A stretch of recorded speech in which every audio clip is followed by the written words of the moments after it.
Ladies and gentlemen, please enjoy our prelude selection, Praise God from Whom All Blessings Flow, played by Dr. David Oliver, Morehouse College organist of more than 20 years. Following this selection, you will be greeted by our Grand Marshal, Dr. John Patrickson, Professor and Vice Chair of the Department of Neurobiology at Morehouse School of Medicine.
Ladies and gentlemen, on behalf of the Board of Trustees, the President, the Dean, and the faculty and staff, I hereby declare that the 40th Commencement Exercises of Morehouse School of Medicine is now in session.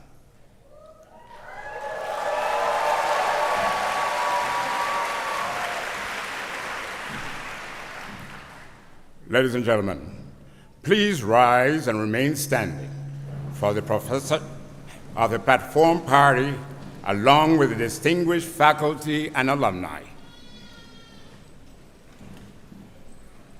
I now present to you our platform party, led by the President and CEO of Morehouse School of Medicine, Dr. Valerie Montgomery Rice.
Please take your seats and remain seated throughout the ceremony so that everyone can welcome and observe our graduates without obstruction.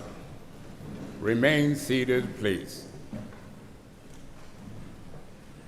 Ladies and gentlemen, I present to you Morehouse School of Medicine, class of 2024.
Proud graduates, please be seated.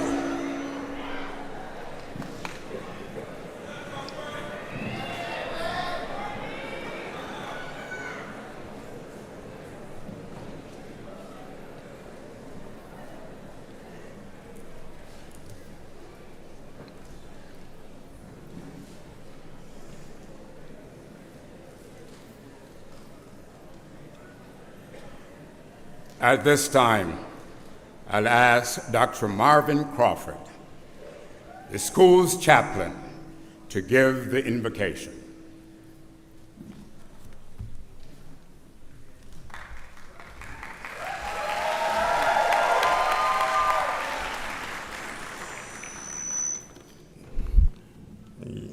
Gentlemen, you may remove your hats and caps if you so desire. Today I'm moved by the words of the saint of last century, Saint Teresa. And Saint Teresa simply says, I am a little pencil in God's hands. He does the thinking, he does the writing, he does everything. Let us pray. God, in whose hands we are pencils. We are pencils to write of your glory, to tell the stories of faith. We are pencils in your hand to scribble words and to draw pictures of achievement. We are pencils. We are pencils in your hand to spread altruism and compassion. And on this day we lift high the Morehouse School of Medicine progenitors, our mothers and our fathers who placed themselves in your hands. Back in 1975, and they boldly wrote what they felt, believed, and saw, and dreamed and had seen in visions. They wrote the simple words reflecting their faith that we should build an institution that would serve the underserved. And for their sacrifice on this day, we give you thanks. Now, God, on this day, if we have become dull along the way or broken, sharpen us again. Sharpen us that we may continue to lead the creation and the advancement of healthcare equity to achieve healthcare justice. And so, God, we are also in your hands. We raise our hands from your hand in praise for these learners who trusted us to guide them to a quality education. We give you thanks. We give you thanks for these learners who endured the anxiety, the stress, and they endured sometime not having peace, but now they can have a short period of rest. We give you thanks. We thank you for parents and grandparents and friends and family who sacrificially gave what they had. They encouraged consistently. They prayed unceasingly. They believed faithfully. We give you thanks. And now, God, on this day, we ask you to move in our midst. We're your people, God, in your hands. Move in our midst, God, that we may forever rejoice and give you thanks for this day. Come now, God, with your mighty presence. It is in your name we pray, and let everybody that believes say, we give you thanks. Amen.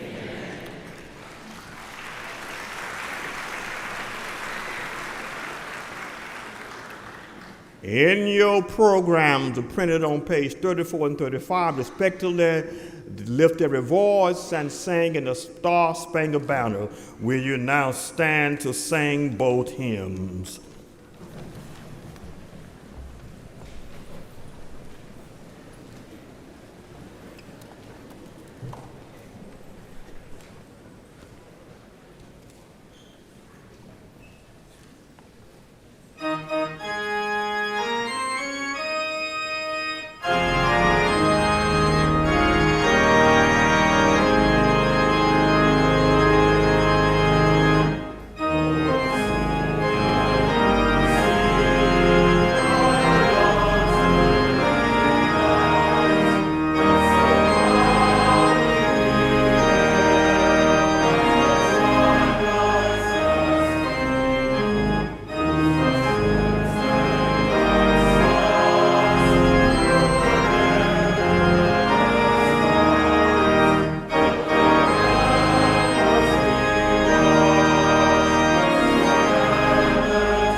Be seated, please.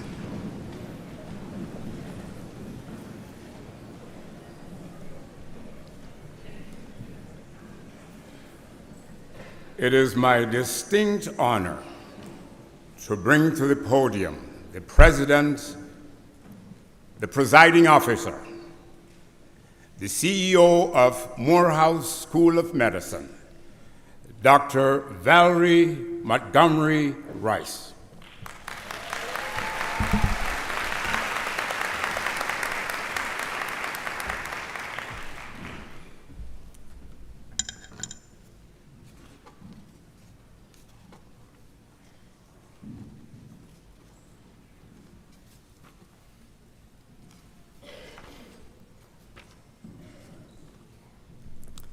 Good morning. Good morning. Welcome to the 40th Commencement Exercises of Morehouse School of Medicine. Congratulations to the class of 2024 on this special day. Give yourselves a round of applause. There's no doubt that you and your family, your friends, your community have waited a little bit of time for this. There's no better day than this day to make all of your sacrifices worthwhile.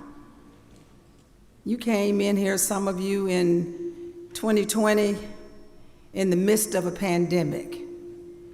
You graduated from college in your parents' living room. Do y'all remember that? Some of you came a little bit earlier, took a little bit more time to graduate it. But even with all of those challenges, you stayed focused and you stayed on your path to success. As I look out in this audience, I see no shortage of pride in the faces of the parents, the spouses, the partners, the friends, the community of those who have supported you. They've watched your dreams be fulfilled and your hopes realized.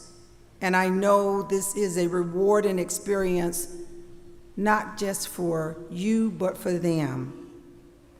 Celebrations are not gone, though. They don't happen without challenges and losses. And surely there are many loved ones who you would have liked to have witnessed this moment, but they're no longer with us in person. But know that they are here also in spirit. Let us take a moment just to pause and think about them and thank them for helping you get to this moment. Let's take just a moment.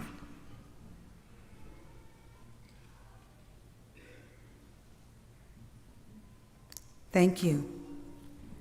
It gives me tremendous joy to share that 49% of our graduating MD students will be doing some part of their training right here in Georgia. Now, why is that significant to a Morehouse School of Medicine? We were founded, guys, to address the provider shortage in the state of Georgia back in 1975. Around that time, you all, there were 93 black physicians in the entire state of Georgia, taking care of 75% of all the population. And some doctors came together, went to the Georgia Board of Physician Workforce and said, hey, we know that you're thinking about bringing on one medical school, but we need to bring on 2 medical schools because we need someone to care for all of the people in the state of Georgia. I'm so proud today that we didn't just build a medical school here. We built a school that's focused on looking at healthcare as a team sport. We built pipeline programs, and I'm so excited that we have 2 of our 3 undergraduate Health Science Academy inaugural scholars graduating from our MD program today, our pipeline program. And both of our PhD biomedical science graduates are also receiving dual degrees today with a Master of Science in Clinical Research.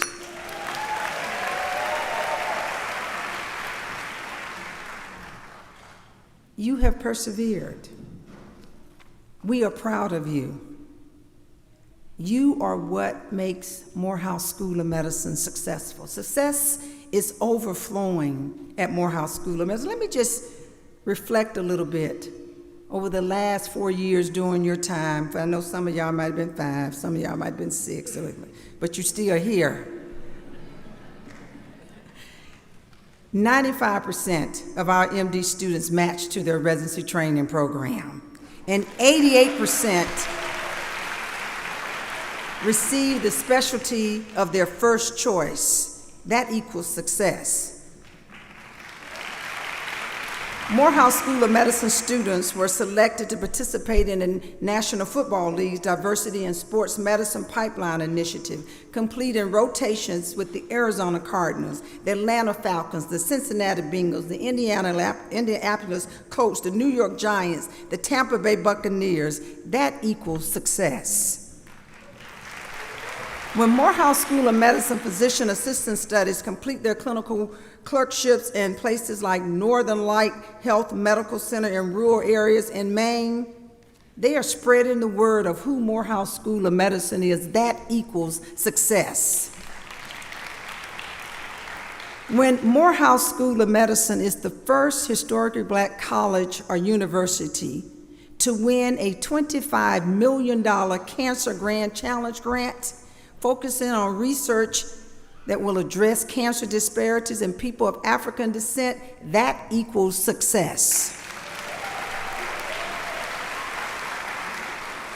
When First Lady Dr. Jill Biden attends our Women with Heart event to address women's heart health, that equals success. When we launched the David Satcher Global Health Equity Institute to eradicate health disparities and inequalities and democratize the opportunities for vaccine and drug development across the globe, that equals success. When Morehouse School of Medicine is selected to create the Maternal Health Equity Research Center of Excellence to develop and innovate around approaches to not just reduce pregnancy-related complications, but also to eliminate maternal health disparities, that equals success. When Morehouse School of Medicine is the only historically black college and university in the country with an Institute for Translational Genomic Medicine, that equals success. When Morehouse School of Medicine can successfully partner with Fulton County and others to provide competent, culturally competent access to care, innovative medicine, when 2 hospitals shut down, we can come in and open up a clinic in East Point again within a matter of 6 months. That equals success. And finally, when we are able to celebrate people like Ms. Eileen Maupin, who founded the Women with Heart Initiative 15 years ago, or when we are able to celebrate our founders as Hugh M. Gloucester at the Hugh M. Gloucester event, President Emeritus Dr. Lewis Sullivan being inducted as a Georgia trustee, the highest recognition of service and impact in Georgia, that equals success. And what I know is all of that success has been about laying the foundation for you, our graduates, to continue. Many of you will go out and do many of the things that will allow us to continue our success. And for that, we say thank you. Pat yourselves on the back just to say thank you for the success. Thank you for the success. Now, you all know that I am one who does not believe that we ever are successful alone. So graduates, I need for you to stand. And I need for you to turn to your loved ones and tell them thank you.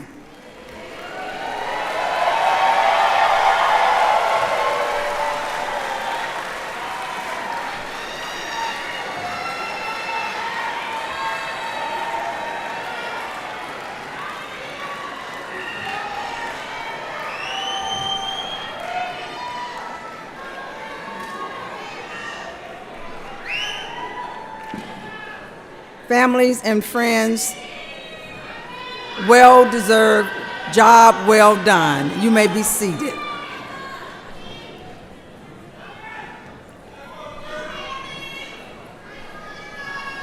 I also have on the stage with me some outstanding faculty, alums, board members, and others who continue to support Morehouse School of Medicine's mission, and I would like, as a matter of courtesy and order, to introduce them to you. Starting on my first row, from my far right, I have Dr. Cinnamon Bradley, our Associate Dean of Student Affairs.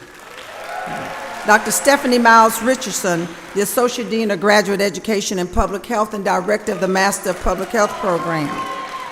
Dr. Pangela Dawson, the Assistant Dean and Department Chair and Founding Program Director of the Physician Assistant Studies Program.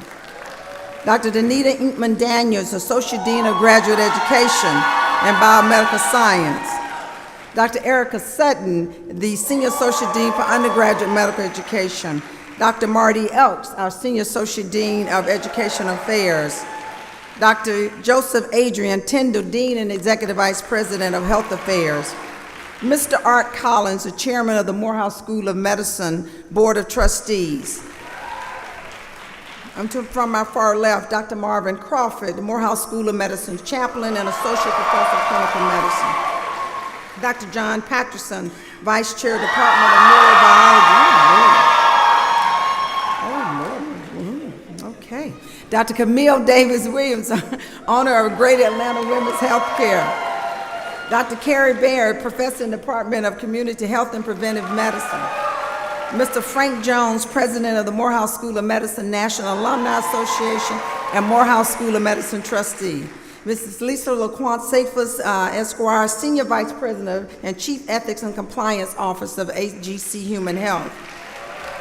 And you will hear from him later, Anthony Tony Welters, founder and chairman and CEO of SyncCare, Black Ivory Group Executive Chairman, Morehouse School of Medicine Trustee Emeritus, Chair Trustee Emeritus, and today's commencement speaker. You all may be seated. Thank you. We also have Board of Trustees members, Dr. John White, Chief Medical Officer, WebMD, Mr. Marvin O'Quinn, retired President and COO of Common Spirit Health, and many other department chair members who are here. Please stand and be recognized.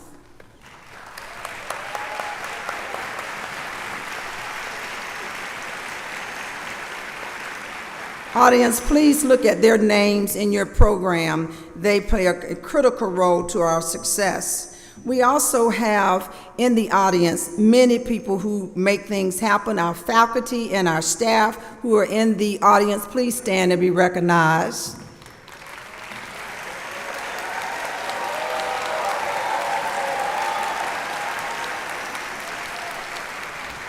And what would we be without our alums, alumni of Morehouse School of Medicine? If you graduate from Morehouse School of Medicine, please stand and be recognized.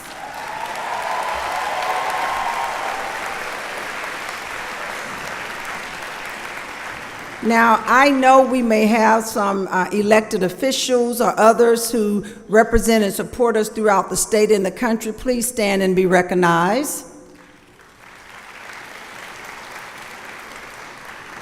Now, if there's anybody who feels that they are important and was not recognized, could you please stand and be recognized? Okay. All right.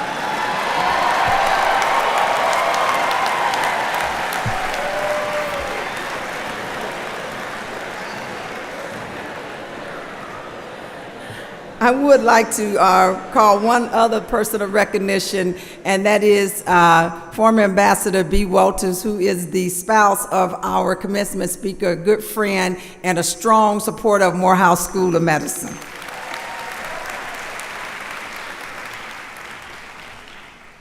we are excited because next year we turn 50. I know we look young, don't we? We look young. Yes, we turn 50 next year.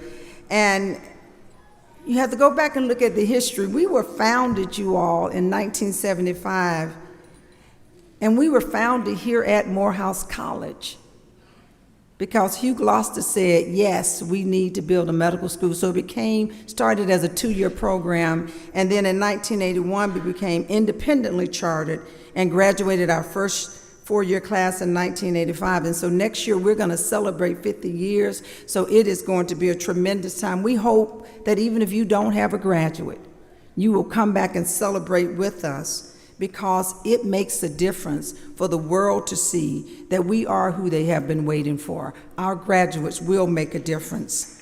Our graduates are a part of a collective force that is changing the lives of others through science, research, public health, health policy, and yes, delivering care, building that bridge between healthcare and health. And so I am so excited that we are here today, and I'm excited also that as I come to a close, I want to make sure that you recognize the importance of you. You'll hear me talk about this as I give my closing remarks.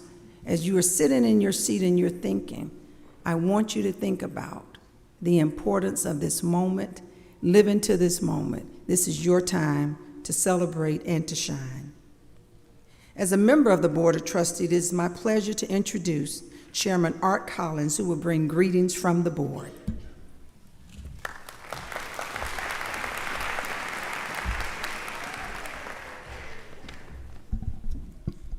Good morning. God is good. All the time. To President and CEO Dr. Montgomery Rice, my fellow trustees, distinguished platform guests, alumni, faculty, administrators, family, friends, Ambassador B. Welters, our Capital Campaign co-chair, and to our Chairman Emeritus and distinguished commencement speaker, Attorney Anthony Welters, and most importantly, the class of 2024, I am very honored to bring greetings on behalf of the Board of Trustees. Commencement exercises are a special time for the board because we're witnessing the results of our collective efforts to support and sustain the Morehouse School of Medicine and its students. This institution produces outstanding physicians, biomedical scientists, and public health professionals who are destined for greatness. Your commitment to health equity will improve the communities that you will live and work in. We are immensely proud of your accomplishments, and we are certain that you will be extraordinary practitioners, researchers, and change makers. You will continue to have our utmost support as you bring your hearts and your work and your minds to the underserved in our communities. Know that you are forever part of the illustrious MSM family. Congratulations to you all. And now, Madam President, on behalf of the Board of Trustees of the Morehouse School of Medicine, I hereby authorize you to confer degrees in course upon candidates who have qualified in all respects for Master of Public Health, Master of Science in Physician Assistant Studies, Master of Science in Biomedical Research, Master of Science in Clinical Research, Master of Science in Health Informatics, Master of Science in Medical Sciences, Master of Science in Neuroscience, Doctor of Philosophy in Biomedical Sciences, and last but not least, Doctor of Medicine. Thank you.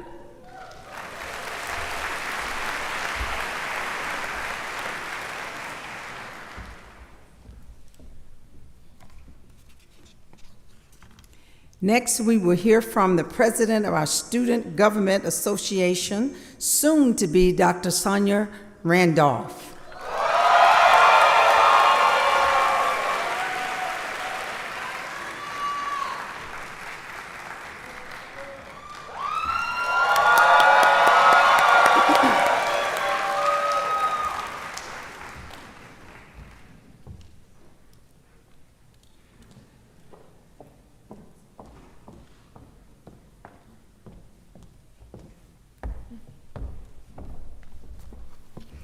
Good morning, everyone. Fellow graduates, esteemed faculty, Dr. Montgomery Rice, Board of Trustees, honored guests, and proud families. Today, I stand before you, humbled and honored. Humbled by the journey we've shared, and honored to represent the graduating class of 2024 as this year's Student Government Association president.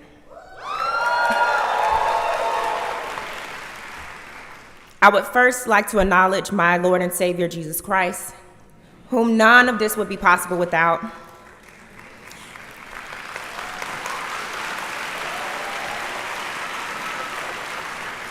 To my family, thank you for your continued support. I love you dearly. Actually, can I get you to stand up? I want to publicly acknowledge you.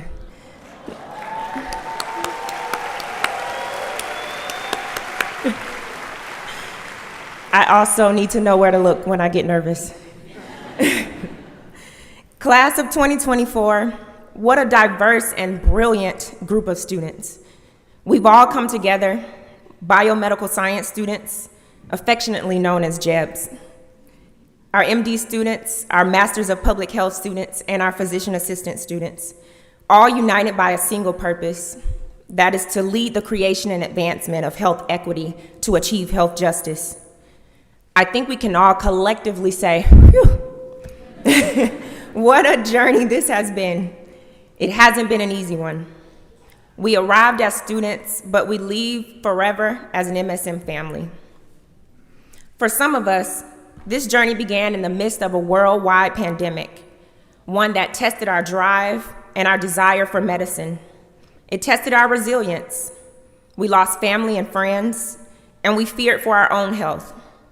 But we persevered, and now we will become the healthcare leaders who will work to find cures, conduct transformative research, and care for patients in hopes of preventing the next pandemic. For some of us, the journey began during a fight for justice, marching in 2020 for issues on inequality. Now we graduate amidst ongoing calls for change, another pivotal moment in history, reminding us that the work still remains. While the world outside these walls may echo with sounds of protest, within them, we've built a community dedicated to healing and progress. Class of 2024, we've been through a lot.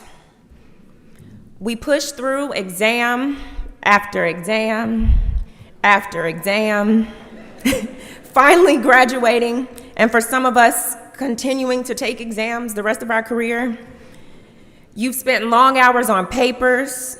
Our researchers have spent long hours at the bench, not knowing when or if this day would ever come, but knowing that you must continue. We celebrate you and your perseverance today. Now, I mentioned before that the class of 2024 and the Morehouse School of Medicine has been working to lead the creation and advancement of health equity to achieve health justice. So turn to your neighbor and say, neighbor, oh neighbor, how did they do that? I'm glad you asked. I'll give you a quick example, some things from the past, present, and future that Morehouse has done. Founded in 1975 as a 2-year basic sciences program at Morehouse College under the leadership of Dr. Lewis Sullivan, Morehouse School of Medicine, being only now one of 4 HBCU medical schools, has paved the way for health justice. During our tenure at this institution, this remarkable class of public health, scientific, and healthcare leaders has served as a catalyst for medical education, patient care, research, and community engagement that went above and beyond the traditional role of an academic institution and research enterprise. The present. Take a moment, look around you, understand what this moment means. Morehouse has partnered with Common Spirit Health for a $100 million initiative to increase diversity in healthcare and improve patient care availability. We have opened a new East Point location to address healthcare access shortages. We've developed a program to equip inmates with life skills that'll help them with reentry.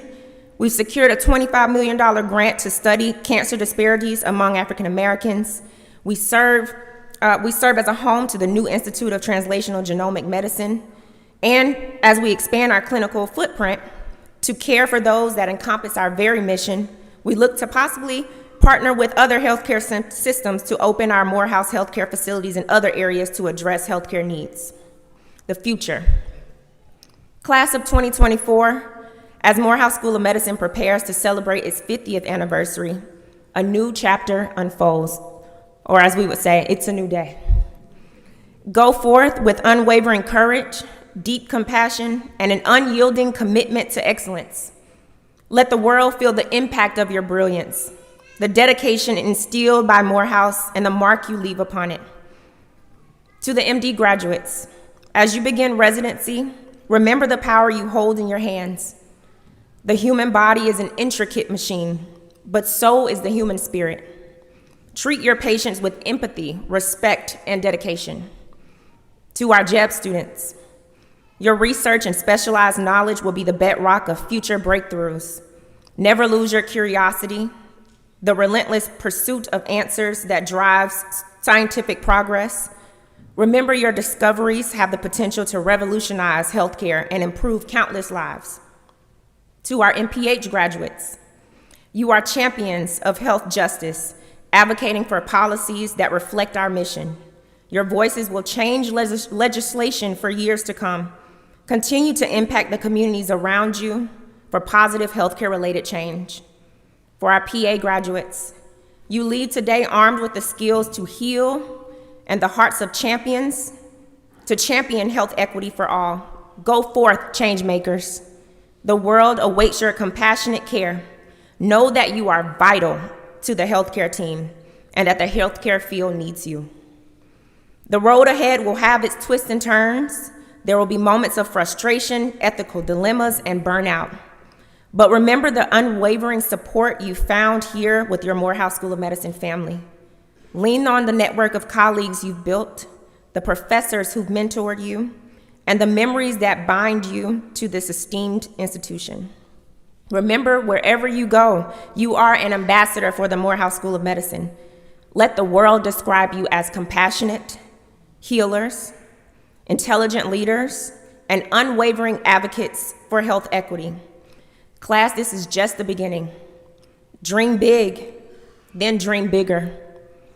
I was having dinner with Dr. Montgomery Rice the other night, and I asked her what was some advice she would give to graduating students. She said, don't be afraid. You don't have to be perfect. Just know when to ask for help. Class, reach for things you never thought possible. We've poured our hearts and souls into this journey, laying the bricks of knowledge and resilience day by day. As I get ready to close, never forget the challenges you've conquered, the bonds you forged, the tears you've shed that fueled your growth, and the laughter and friendships that sustained you.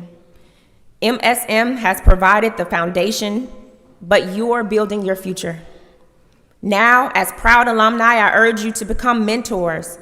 Join the Alumni Association and give back. I repeat, give back. Help pave the way for future generations, ensuring that the legacy of change we started together continues to flourish. This isn't just about your respective careers, it's about the impact you'll have on the world. Go forth, class of 2024, and make us proud. Class of 2024, we did it!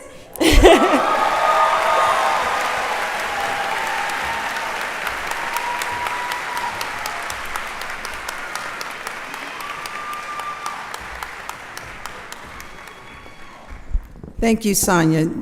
Leadership matters. She has been an outstanding president.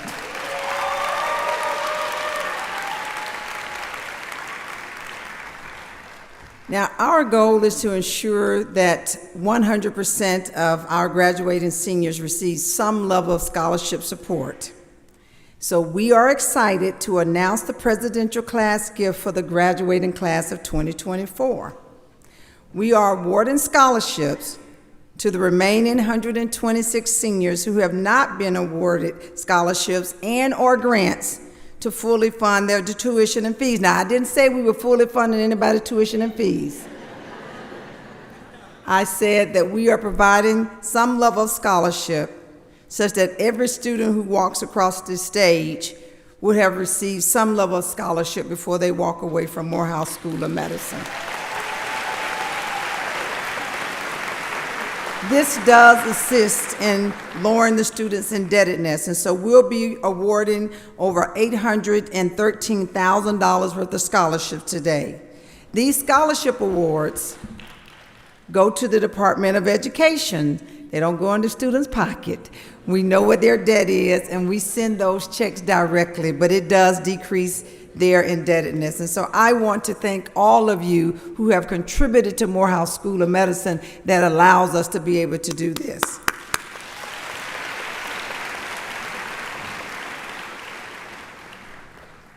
The presidential class gift is a perfect example of why it's so important to contribute to Morehouse School of Medicine, to ensure that we have the capacity to reduce financial burden on our students.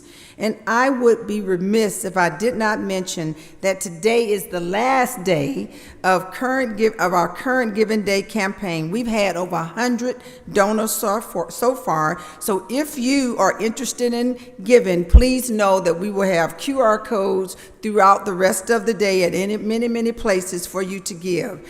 Or you can go to givingday.msm.edu to support Morehouse School of Medicine future healthcare professionals. Sonia, thank you so much. You've done a great job.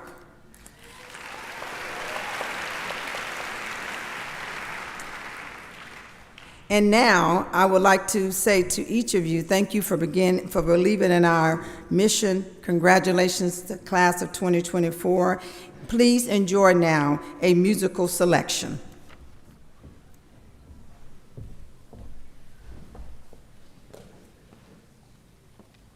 Ladies and gentlemen, please enjoy a musical selection. See the victory before us and walk on, performed by the Morehouse College Glee Club.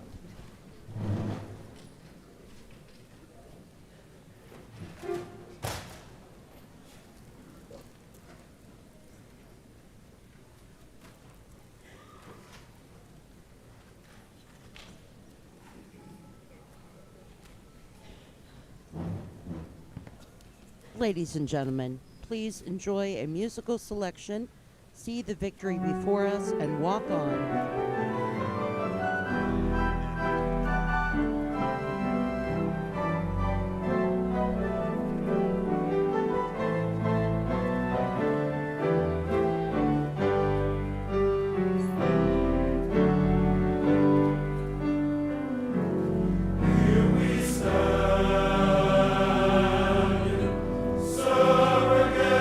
Voices of those who have been silenced.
signs the universe commands.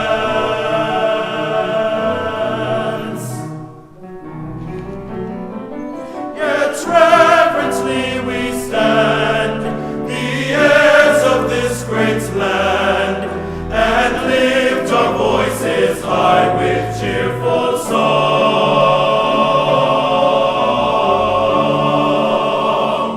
Walk on by faith, walk on with hope, with renewed determination to press on. Sing praise to the God of all creation, the hope of every nation. See the victory before us and walk on.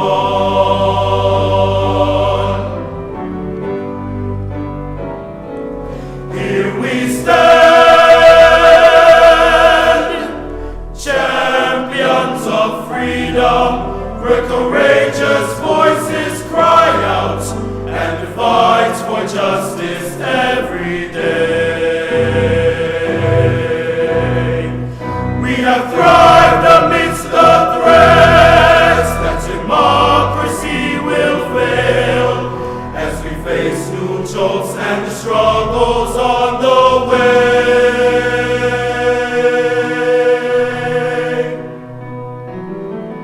Yet reverently we stand, the heirs of this great land, and lift our voices high with cheerful song.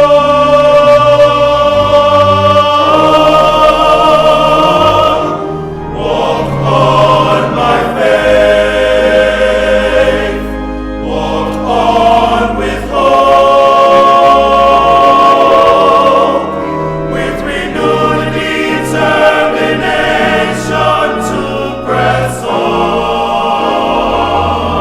Sing praise to the God of all creation, the hope of every nation. See the victory before us and walk on.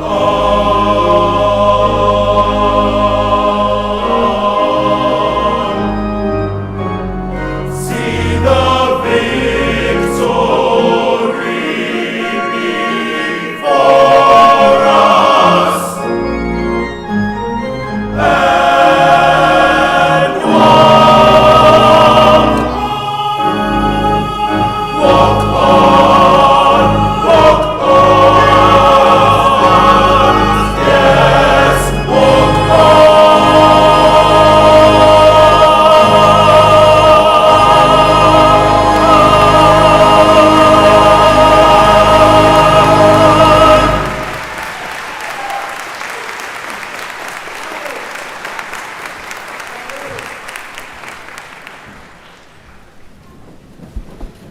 You never get tired of the Morehouse Glee Club. Just outstanding, outstanding. And now it is my great honor to present our keynote speaker, an accomplished entrepreneur, a business executive, a philanthropist, a 2015 honorary degree graduate here of Morehouse School of Medicine, received his honorary degree then, Mr. Anthony Tony Welters. And while you can find his biography in your program, I would like to provide you with just a little bit more insight into Mr. Welters' commitment to excellence in health and care delivery, ensuring that every person has the opportunity to thrive and reach their optimal level of health. Mr. Welters is the founder, chairman, and CEO of Sync Care, Black Ivory Group executive chairman, and the Morehouse School of Medicine chair trustee emeritus. In 1989, Mr. Welters founded AmeriChoice Corporation, which provided health services to Medicaid patients. It was later acquired by United Health Group in 2002, and he joined United Health Group and served as the leader of the United Health Group's Public and Senior Markets Group, retiring in 2016. but he wasn't finished yet. He founded Sync Care in 2021, but even during that period of 2016 to 2021, he was busy working with the Black Ivory Group over in Africa, other parts of the world where he knew that he needed to serve, knew that he needed to continue to show his commitment to Black and brown communities. He serves on public boards like the Carlyle Group, Lowe's Corporation, Gilead Sciences, and he is the chairman emeritus of the Board of New York University School of Law and vice chair of the Board of New York University. He's a trustee of the NYU Langone Medical Center and vice chair of the John F. Kennedy Center for Performing Arts, and a founding member of the National Museum of African American History and Culture. He's a native of Brooklyn and Harlem, New York. He's a graduate of Manhattanville College in Harrison, New York, and New York University School of Law. Most importantly, though, he is a friend. He is a leader. He is a person who understands what we mean and how we define health equity, and that is giving people what they need, when they need it, and the amount they need to reach their optimal level of health. Without further ado, please join me in welcoming Mr. Tony Walters.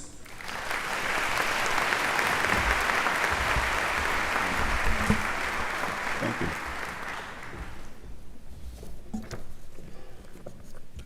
Good morning. And I want to thank Dr. Valerie Montgomery Rice, one, for her leadership, and also for giving me the opportunity to have a brief chat with you. And I want to thank Morehouse School of Medicine for inviting me, because it is a critical component of how I think about life and how I think about opportunity. To those members on the dais, I'm glad to be a part of this event. You know, I really want to say thank you to the graduates, because they're the future. But for them, we would be in a dark place. But they're that ray of hope. And to their parents, caregivers, thank you, providing us with the opportunity to watch the next generation begin to thrive. After contemplating what I would say today, someone asked me what I remembered from the day I received my undergraduate and law degrees. And all I could come up with was, when will the commencement speaker shut up? Back then, I was a young man in a hurry. I had finished undergraduate at 19 years old, and law school at 22. And I was anxious to get going in life. So with that in mind, I'm going to do my best to give you the same respect my 22-year-old self would have expected and keep my remarks brief. When you're asked to be a commencement speaker, you naturally reflect on what has happened in your life since you got your degree. Well, a lot has changed. If you told me on the day I graduated that I would be going from using a typewriter to typing text on something called a cell phone, I would have said you had been reading too much science fiction. If you told me that I would see the first Black person become the President of the United States, I might have said to you, you're absolutely crazy. And if you told me after all of the work I'd put in to get my law degree, I would spend the bulk of my career not practicing law, but being an entrepreneur with success in healthcare, I probably would have said that will never happen in a million years. The point is that change is the only constant thing in life. I learned that at an early age when my mother passed away when I was 8 from a negligent house call visit from a doctor. It was, sadly, my first realization that things do not stay the same. They don't always go as planned. This brings me to my first of a few thoughts I would like to leave you with. Embrace change. No matter what happens in your life's journey, I can assure you that a lot of what you think will happen won't, and a lot of what you never dreamed of will. The key is how you deal with it. How do you negotiate the twists and turns that are ahead of you? It's my mother's passing that inspired the major change in my life to build 2 successful healthcare companies. Fortunately for you, you've had a pretty good test run on how to deal with changing circumstances. And what I mean by that is this: you've had to confront change and challenges. And as you all know, with the pandemic, it was a challenge to the world. You also know that Dr. Montgomery Rice does not believe in teaching medical school over Zoom. So when every university, every business, every government organization was shut down and people were working remotely, many of you were back on campus. COVID-19 was the first global healthcare crisis of its magnitude in over 100 years. There was no manual to tell you how to deal with it. Dr. Montgomery Rice, the staff, and faculty didn't have a solution to handle it. They just knew they were going to get it done, and the staff, the faculty did that. And so did you. It may be the most important lesson learned during your time, both here and as you move forward, because in the face of a catastrophic change, you know how not only to survive, but how to thrive in the face of change. You know not only to embrace change, but to master it. It's a life lesson you will carry with you. It's now in your DNA. Use it to help you achieve your goals that others believe is impossible. This leads me to my second thought. Seek opportunity. After a few years working as a lawyer, I realized that while a legal career was fine, I didn't want to work for someone else.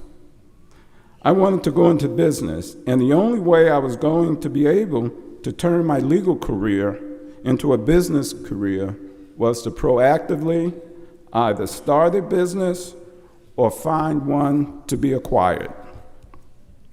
While working at the Department of Transportation, I learned there was a company in Southern Virginia called CNS Transit that overhauled freight and subway cars. What's interesting about that, the subway cars that they overhauled were from New York City. Likely I'd ridden on some of them. But it was a troubled company. And I had the opportunity to purchase it. And that started my journey as an entrepreneur. And it taught me the valuable lesson that often the best opportunities are those where there is a mess to be cleaned up. If you're waiting for the perfect opportunity to come along, you probably missed it because it didn't look that nice when it passed you by. You have to keep in mind that the possibilities of opportunities that are really right in front of your face. But you have to be prepared to seize the moment. Some of you are probably thinking, I'm going to spend my entire career in healthcare as a provider. Well, that may be true. However, the healthcare system is changing dramatically and will certainly look a lot different 20 to 30 years from now. For instance, what will be the impact of artificial intelligence on the delivery of medical services? Will robots replace all of the freshly minted physicians in the audience? It could happen. You don't have to look that far down the road. Increasingly, healthcare delivery is centered at home. More and more consumers will demand new ways of accessing healthcare without having to go to a doctor's office. The question is, how are you going to take advantage of that change? Will you master it, or will it master you? The reality is change is inevitable. Historically, in Black and brown communities, we have been taught to think about healthcare as a social service and not as an economic engine. Yet, there's a tremendous amount of dollars flowing through our communities from the health system. They don't stay in our communities. Those dollars just pass through our communities. The opportunity to become a physician, a nurse, a scientist is not only just providing the best possible care for your patients. If you open up that aperture, there are opportunities to create solutions, products, and services that will have a significant economic impact for you and the communities you serve, while promoting legacy and wealth creation. The degree you're receiving today is not just a piece of paper that says you're qualified to provide medical services. Don't shortchange your ability to go beyond the definition of your degree, because it could help redefine healthcare as we know it and drive tremendous economic impact and growth in our communities. No matter if you decide to be a professional healthcare provider or pursue a business opportunity, don't let the opinion of others block your potential for success. This leads me to my next thought. Reject the naysayers. There will always be people who will tell you what you can't do. When I looked at CNS Transit, a lot of my friends told me I was crazy. They said if people who were running the business couldn't make it successful, how are you? You're a lawyer. You don't know anything about renovating rail and subway cars. And they were absolutely correct. I didn't know about renovating rail and subway cars, but I did know a lot about hard work and perseverance, because my parents taught me that at a very young age. And they also gave me an inner confidence so that even if I failed, I knew I could take those lessons and try again. In business and in life, you build success brick by brick. I've never met anyone who was an overnight success, who had a great idea and then in a short few years later, they were multimillionaires. Those business people I know were successful because they didn't let others tell them what they couldn't do. Some of you may not have gotten the residency you wanted, or you're sitting here wondering if the job you want is going to come through for you. I say to you, persevere. The fact that you've gotten to this point in life is a pretty good indicator that you're going to achieve most of the objectives you've set out. And this brings me to my last thought today. While you're collecting all of the trophies of success, you need to give back daily. My parents also told me never to be a taker, to give back. Now, when most people think about giving back, they think of giving money. Because we were blessed to be financially successful, my wife, Bea, and I founded the Ambright Foundation and have been fortunate enough to provide either full undergraduate law school scholarships and mentoring support systems to over 1,500 students, including the Morehouse School of Medicine students.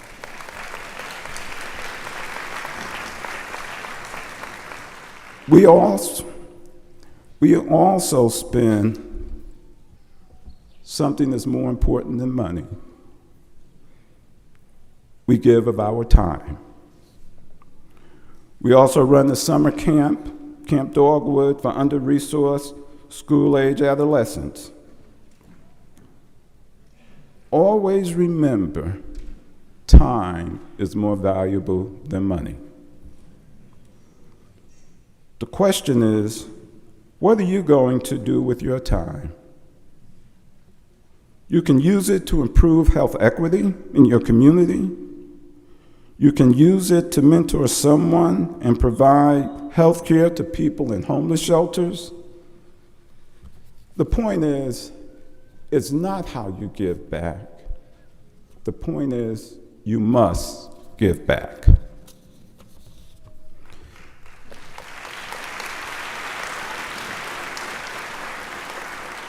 Many of you are going to have incredible careers and will achieve success that may find you 20 years from now standing where I'm standing today, giving a commencement speech.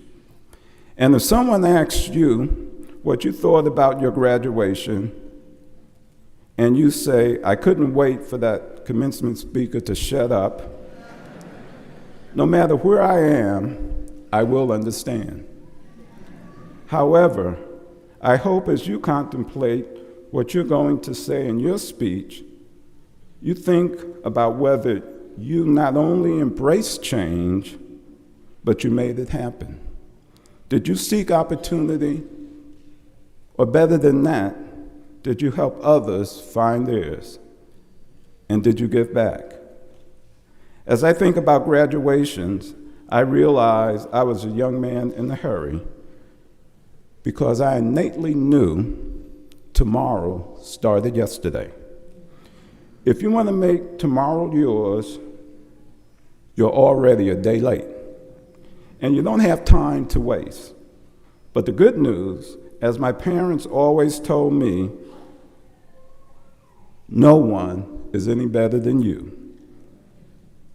So get after it. Congratulations, and the best of luck, for tomorrow has already arrived. Thank you.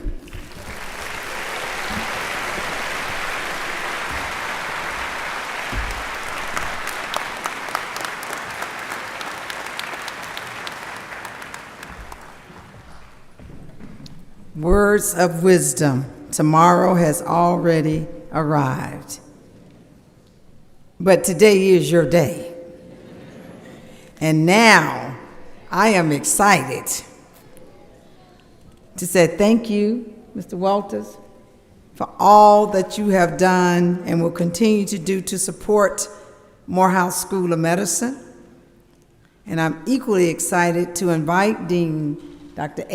Joseph Adrian Tyndall to begin the conferral of degrees. Dr. Tyndall, let's get started.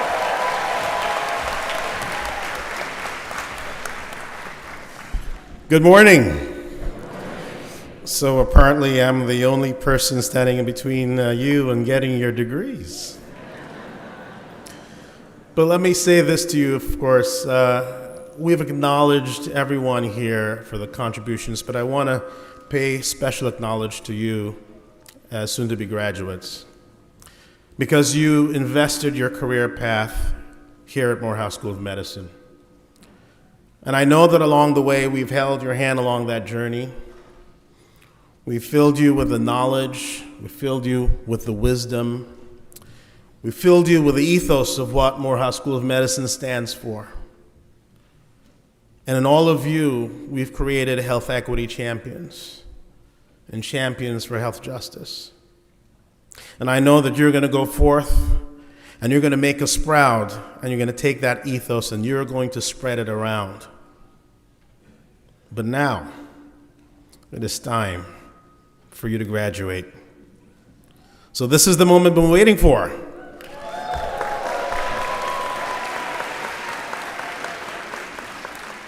Please prepare to honor your student.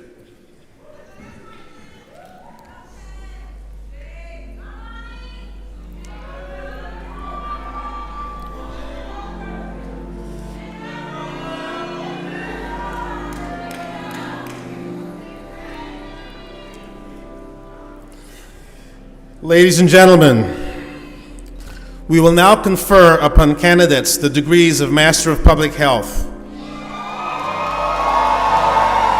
Master of Science in Physician Assistant Studies, Master of Science in Biomedical Research, Master of Science in Clinical Research, Master of Science in Health Informatics, Master of Science in Medical Sciences,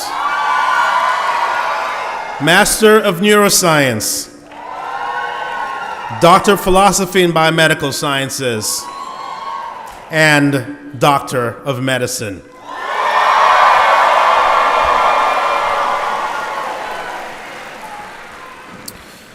Now, will the candidates for the Master of Public Health degree please rise?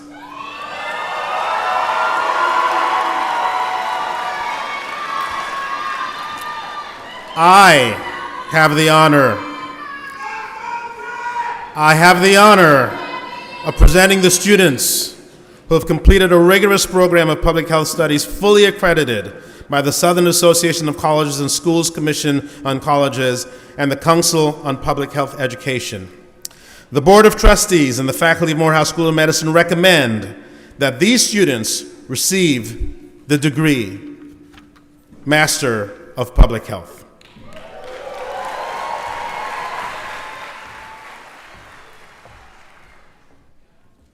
Upon recommendation of the faculty of the School of Medicine, and by the virtue of the authority vested in me by the Board of Trustees, I confer upon you the degree of Master of Public Health with all the rights, privileges, and responsibilities thereunto appertaining. Please come forth to receive your diploma and your hood.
Dr. Kelechukwu Ayanwu.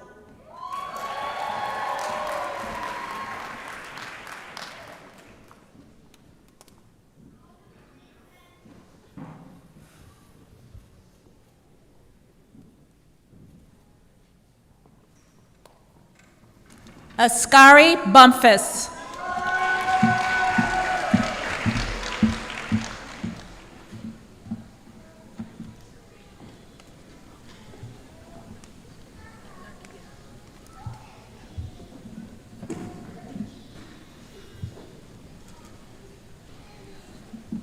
Nadia Bunzi.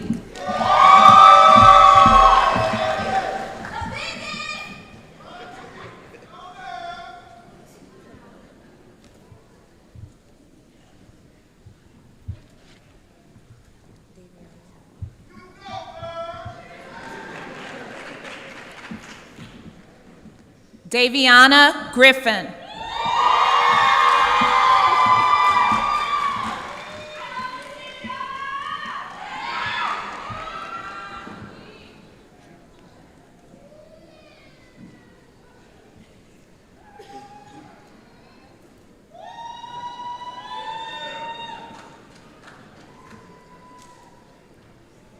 Chastity Hatcher.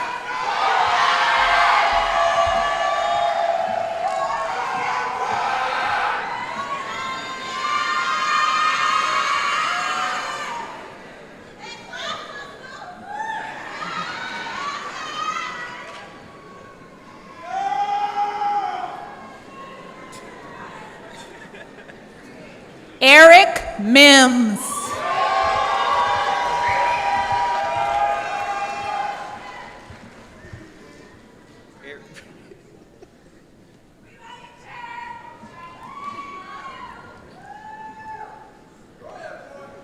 Elijah Richardson.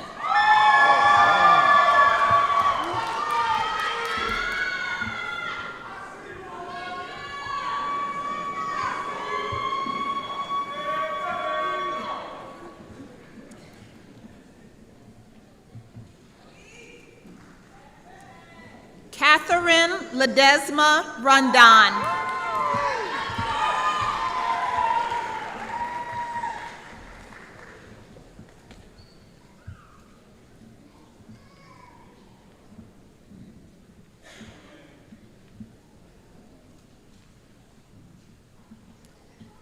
Tyshana Maria Sims.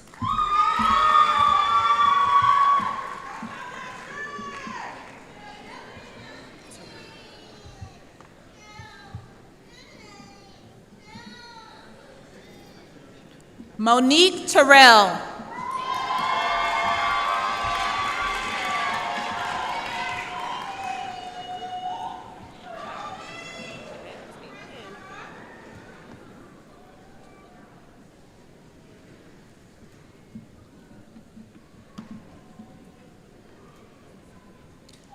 Savannah R. Turner.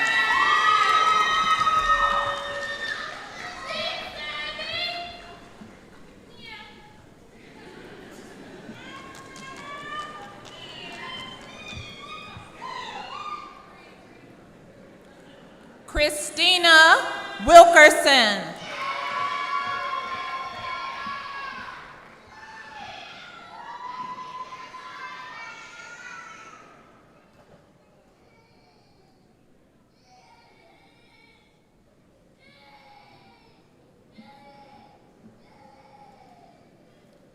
Meshach Williams.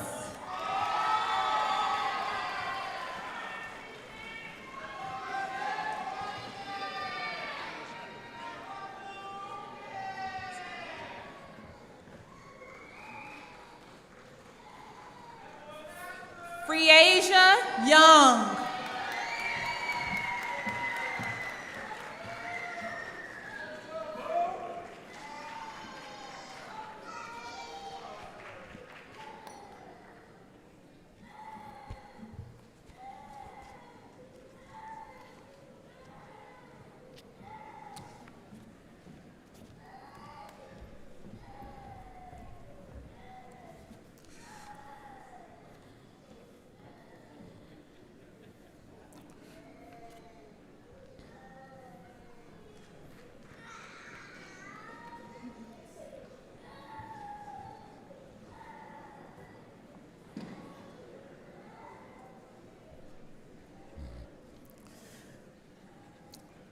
Now, will the new MPH graduates please rise?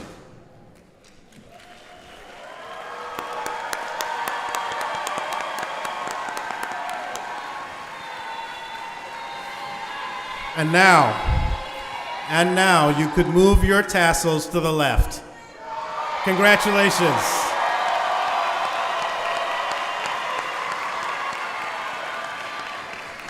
Dr. Miles Richardson, I might invite you to the podium, please. Good morning. I'm Dr. Stephanie Miles Richardson, Associate Dean of Graduate Education and Public Health and Director of the Master of Public Health Program. We will now recite the International Declaration of Health Rights, which is printed on page 20 of your program. If there are other public health professionals in the audience, please rise and recite with us as well.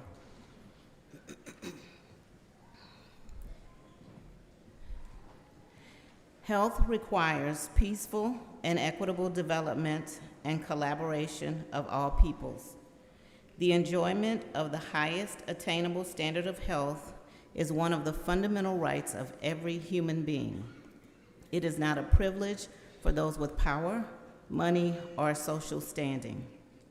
Health is more than the absence of disease, but includes prevention of illness, development of individual potential, a positive sense of physical, mental, and social well-being. Health care should be based on dialogue and collaboration between citizens, professions, communities, and policymakers. Health service should be affordable, accessible, effective, efficient, and convenient. Health begins with healthy development of the child and a positive family environment. Health must be sustained by the active role of men and women in health and development. The role of women and their welfare must be recognized and addressed. Health care for the elderly should preserve dignity, respect, and concern for a sustainable environment with balanced human population's growth and preservation of cultural diversity.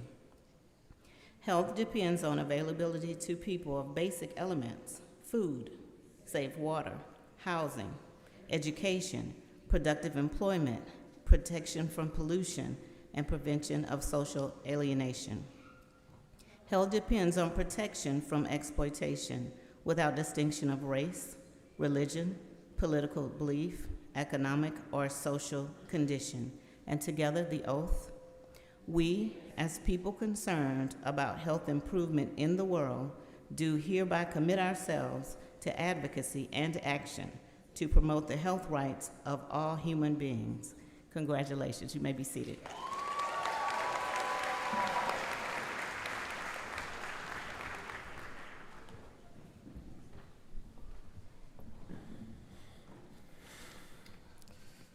Now, will the candidates for the Master of Science in Physician Studies degree please rise?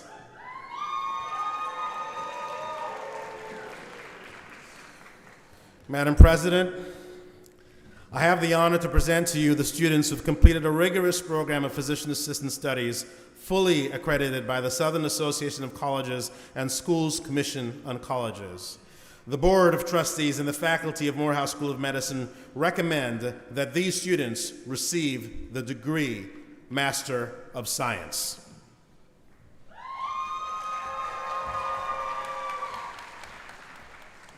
Upon recommendation of the faculty of the School of Medicine and by virtue of the authority vested in me by the Board of Trustees, I confer upon you the degree of Master of Science in Physician Assistant Studies with all the rights, privileges, and responsibilities thereunto appertaining.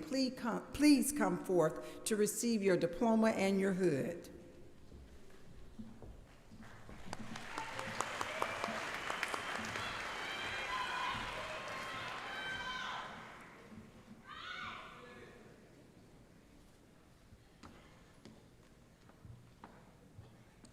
Olanice Augustin.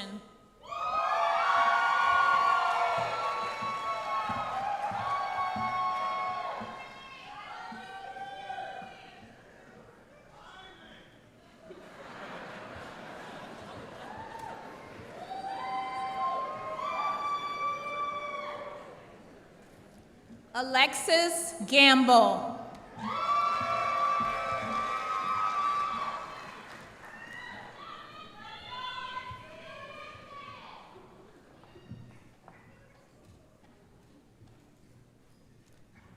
Jessica Lister.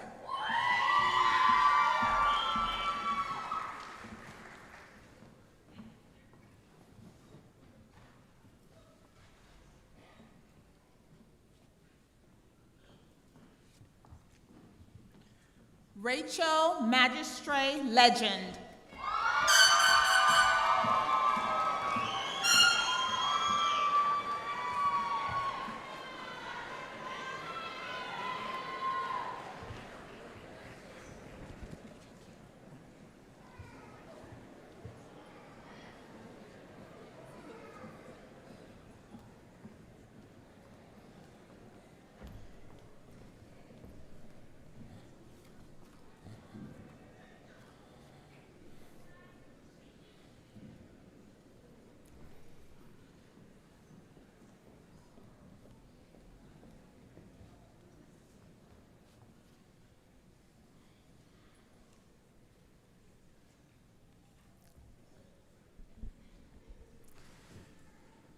Now, will the new Master of Science in Physician Assistant Studies graduates please rise?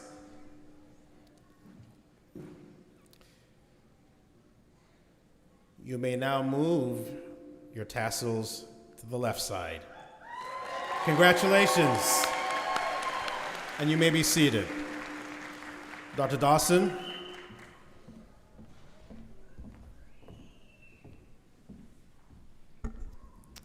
Good morning. I'm Dr. Pangela Dawson, the Assistant Dean, Department Chair, and the Founding Program Director for the Physician Assistant Studies program here at Morehouse School of Medicine. I'll ask the new graduates to stand with me. And printed on page 21 is our professional oath. I invite any other physician assistants in the audience to stand and read along with us. Okay, we will read this together. I pledge to perform the following duties with honesty and dedication. I will hold as my primary responsibility the health, safety, welfare, and dignity of all human beings.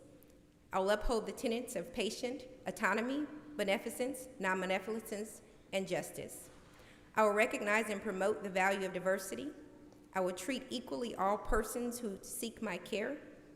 I will hold in confidence the information shared in the course of practicing medicine. I will assess my personal capabilities and limitations, striving always to improve my medical practice. I will actively seek to expand my knowledge and skills, keeping abreast the advances in medicine. I will work with other members of the health professional team to provide compassionate and effective care of patients. I will use my knowledge and experience to contribute to improved community. I will respect my professional relationship with the physician. I will share and expand knowledge within the profession. These duties are pledged with sincerity and upon my honor. Please be seated. Thank you. Congratulations.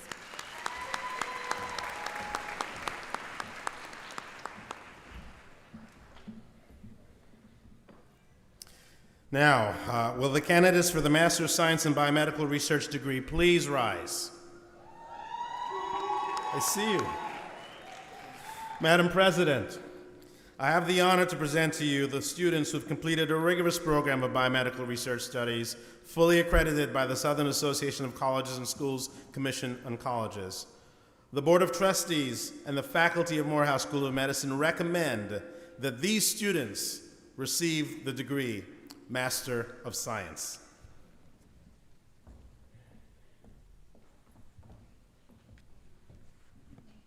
Upon recommendation of the faculty of the School of Medicine, and by the virtue of the authority vested in me by the Board of Trustees, I confer upon you the degree of Master of Science in Biomedical Research, with all the rights, privileges, and responsibilities thereunto appertaining. Please come forth to receive your diploma and hood.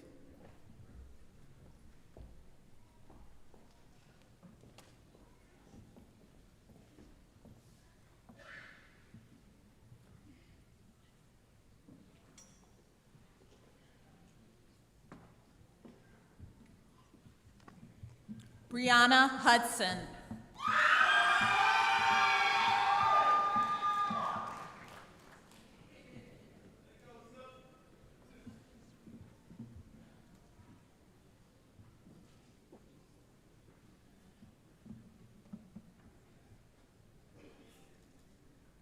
Tamia Mathis Perry.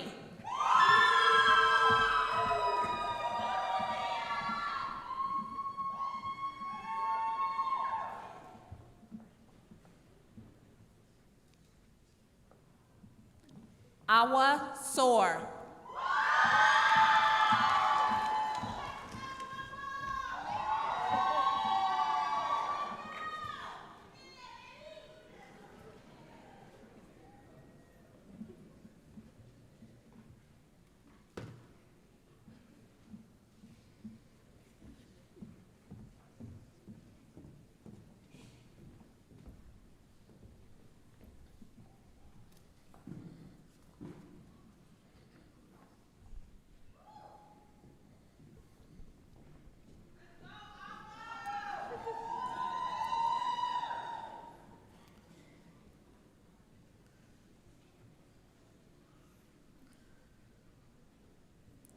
So, will the new Master of Science in Biomedical Research graduates please stand and remain standing? And now you could move your tassels to the left side. So congratulations to you, and you may be seated.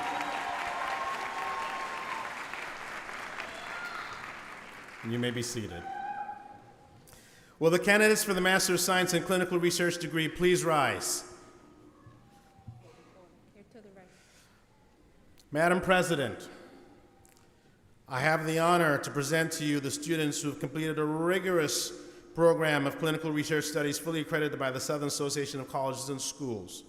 The Board of Trustees and the faculty of Morehouse School of Medicine recommend that these students receive the degree Master of Science.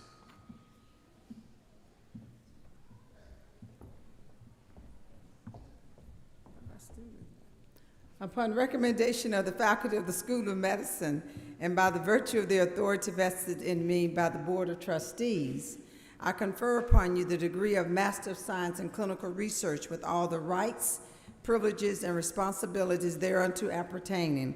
Please come forth to receive your diploma and your hood. Dr. Jade Avery.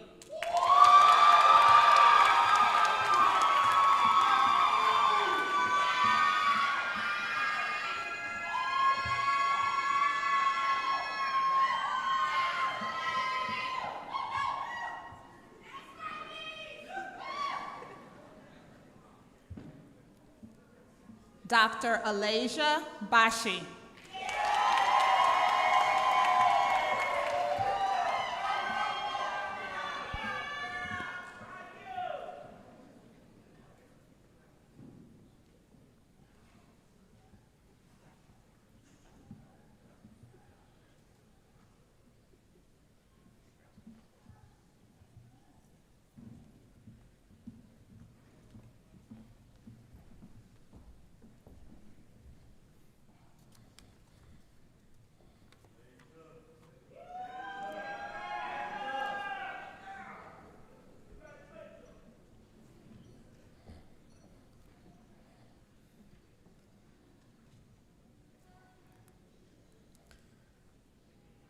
Well, will the new Master of Science in Clinical Research graduates please rise, remain standing?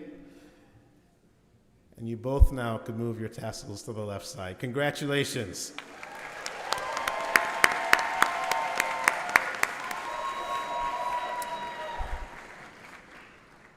You may be seated. Will the candidates for the Master of Science in Health Informatics degree please rise? Madam President, I have the honor to present to you the students who've completed a rigorous program of health informatics studies fully accredited by the Southern Association of Colleges and Schools. The Board of Trustees and the faculty of Morehouse School of Medicine recommend that these students receive the degree Master of Science.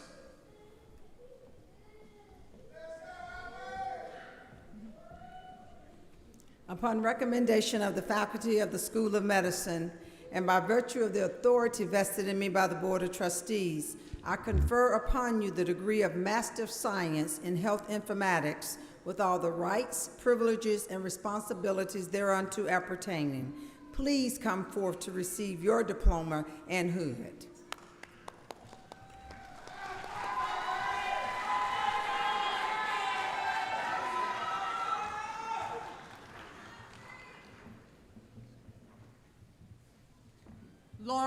Eggleston.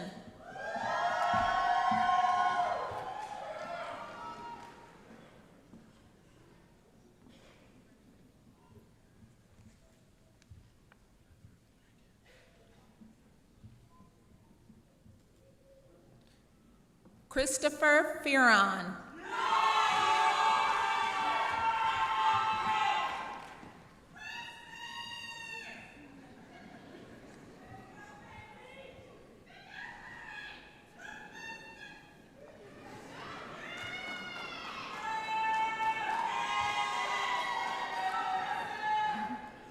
Donna Howell.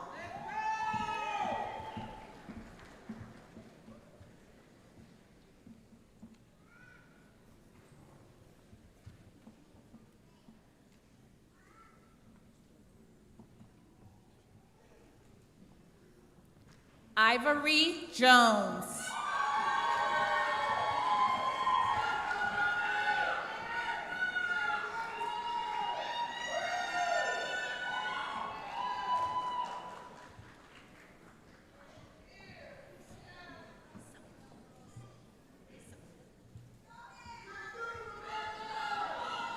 Sonia Muller.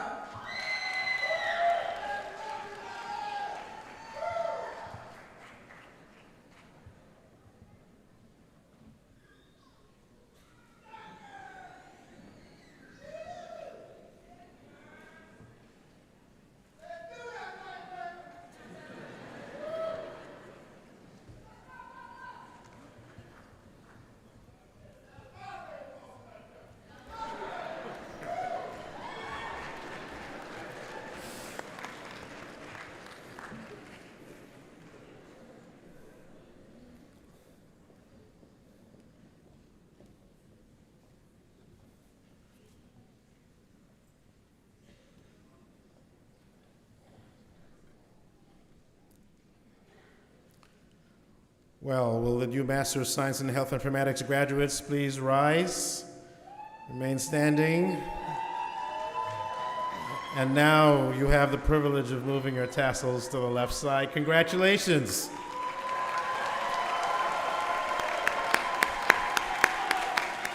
You may be seated.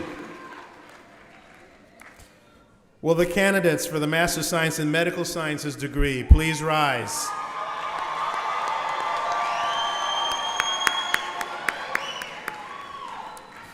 Madam President, I have the honor to present to you these students who have completed a rigorous program of medical sciences studies fully accredited by the Southern Association of Colleges and Schools Commission on Colleges. The Board of Trustees and the faculty of Morehouse School of Medicine recommend that these students receive the degree Master of Science.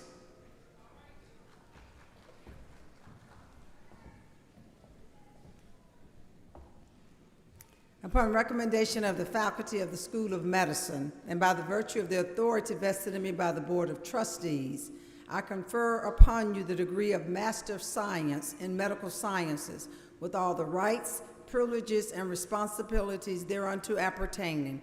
Please come forth to receive your diploma and hood.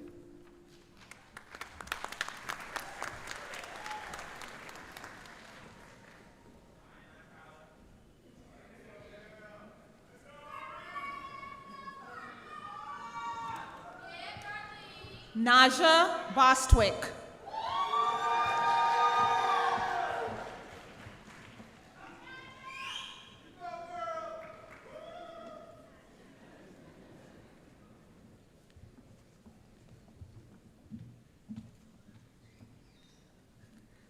Tylee Sid.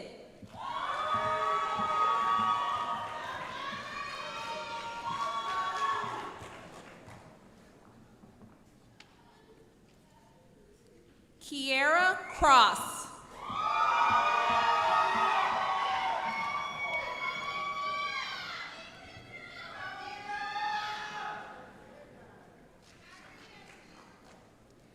Talea Farrow.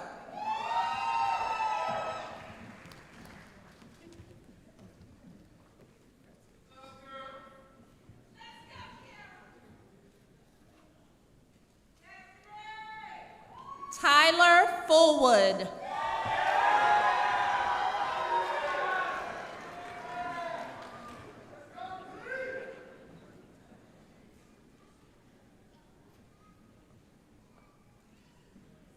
Destiny Gordon.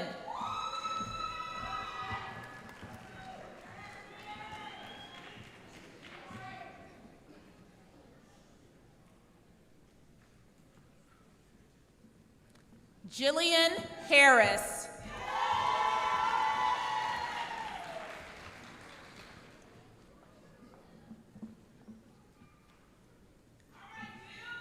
Maya Hill.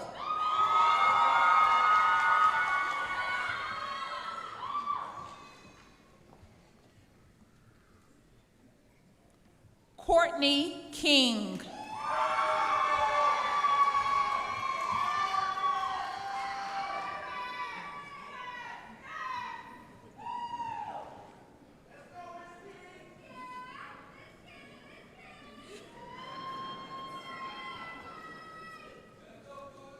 Haley Maxwell.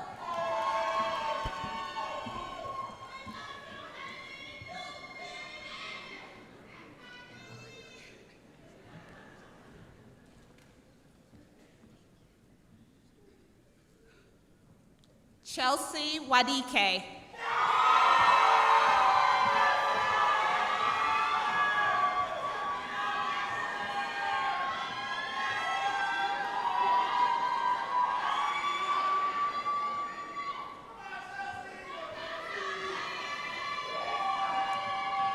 Darlene Opopo.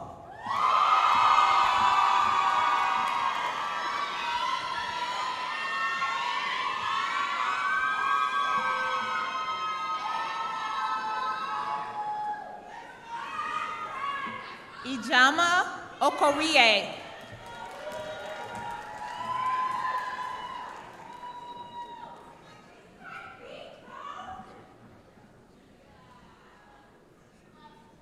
Carl Opara.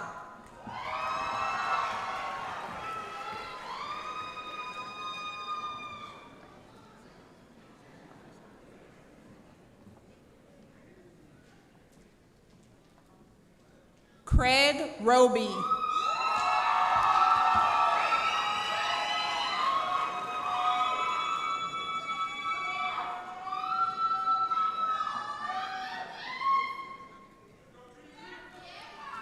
Janae Sanders.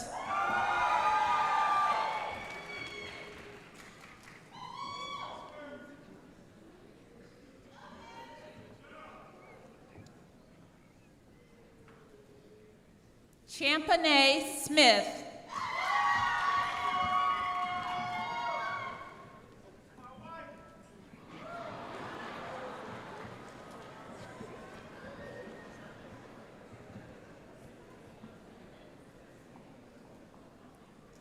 Lauren Stinson.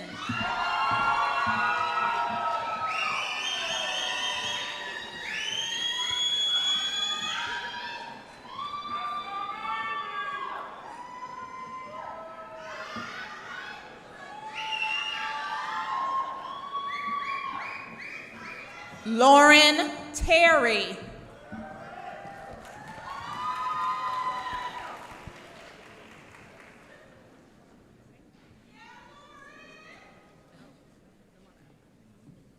Madison Terry.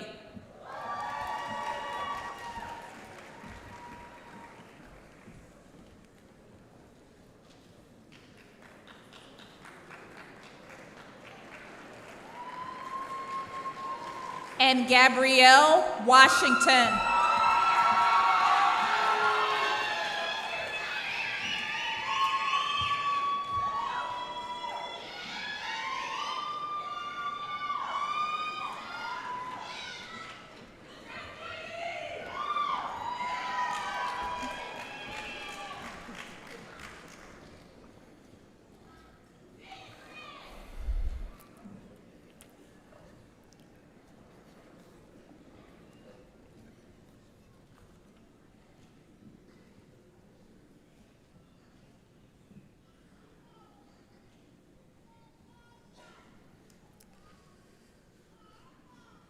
Will the new Master of Science and Medical Science graduates please rise and remain standing? Candidates, You're now graduates. You can move your tassels to the left side. Congratulations.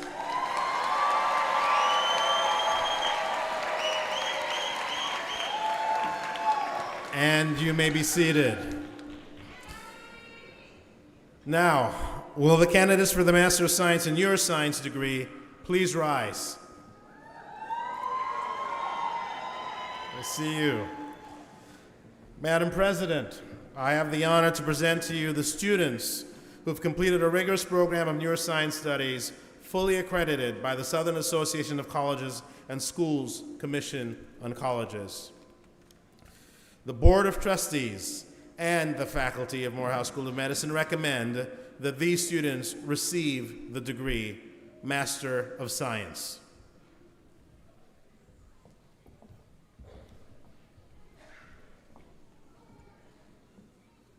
Upon recommendation of the faculty of the School of Medicine, and by virtue of the authority vested in me by the Board of Trustees, I confer upon you the degree of Master of Science in Neuroscience, with all the rights, privileges, and responsibilities thereunto appertaining. Please come forth to receive your diploma and hood.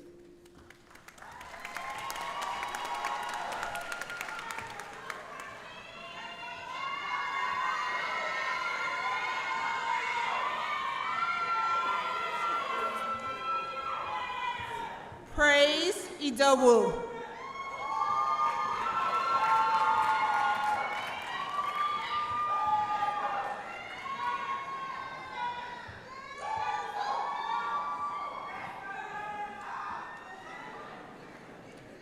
Carly Mondays.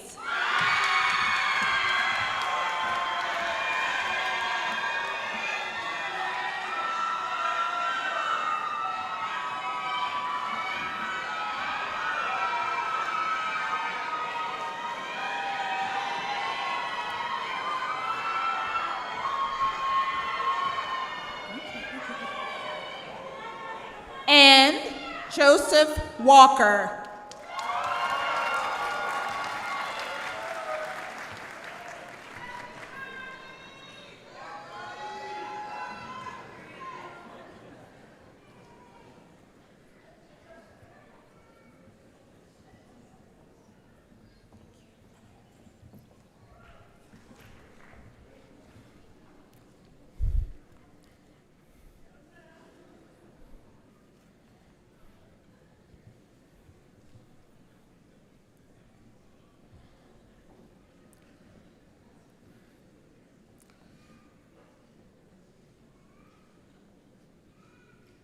So now, will the new Master of Science and Neuroscience graduates please rise and remain standing? Candidates, you may now move your tassels to the left side. And congratulations. And you may be seated, please. Will the candidates for the Doctor of Philosophy and Biomedical Sciences degree please rise? Madam President, I have the honor to present to you these students who have completed a rigorous program of biomedical science studies fully accredited by the Southern Association of Colleges and Schools Commission on Colleges. The Board of Trustees and the faculty of Morehouse School of Medicine recommend that these students receive the degree Doctor of Philosophy.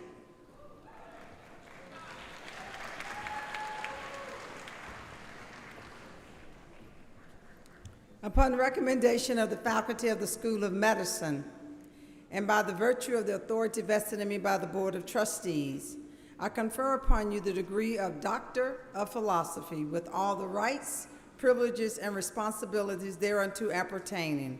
Please come forth again to receive your diploma and hood.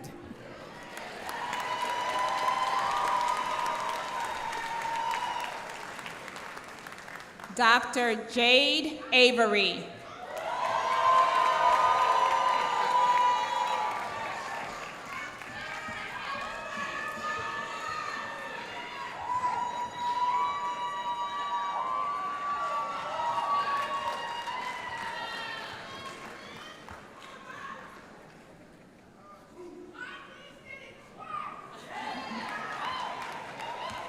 Dr. Alasia Bashi.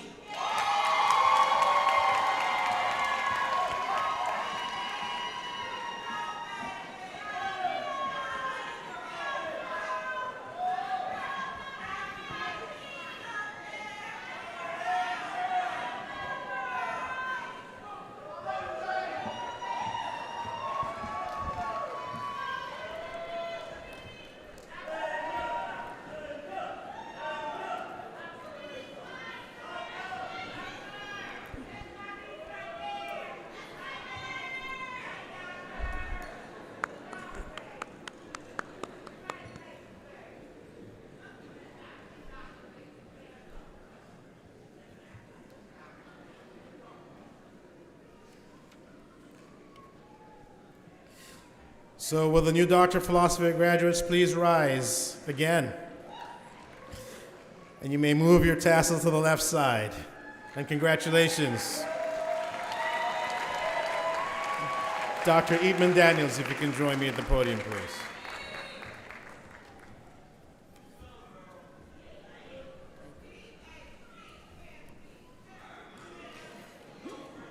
Okay. Good morning. I'm Dr. Danita Eatman Daniels, Associate Dean of Graduate Education and Biomedical Sciences, all Master of Science in Biomedical Research, Master of Science in Clinical Research, Master of Science in Health Informatics, Master of Science in Medical Sciences, Master of Science in Neuroscience, and the Doctor of Philosophy and Biomedical Sciences graduates, please rise. Come on now. We will recite the sciences pledge. Other scientists in the audience are welcome to join in. See page 22 in the program. Okay. I accept this opportunity to follow the difficult and rewarding path of biomedical science and clinical research. I will endeavor to honor all those who have contributed to this opportunity by always working to the utmost of my abilities and by increasing those abilities when possible. I will strive to advance fundamental knowledge about all living things. I pledge to use my energy, intellect, and education to enhance the lives of all mankind, understanding that often the greatest strides are made through efforts to assist the dispossessed and underprivileged in our world. I will carefully consider and remain mindful of the ethical implications of my work. I will never use my gifts and skills to intentionally harm any individual or group. In planning and carrying out my work, I will treat this planet and all its life forms with honor and respect. I will honor and respect the efforts of my teachers, taking great care always to give credit where credit is due, and always humbly understanding that all that I see by standing on the shoulders of the many scientists who have gone before me. I will also honor and respect my students and all who rely on that which I have learned, striving to truthfully and openly disclose all methods, findings, and conclusions. So long as I adhere to this pledge, may I have continued success in the field of biomedical science and clinical research. Congratulations. You may be seated.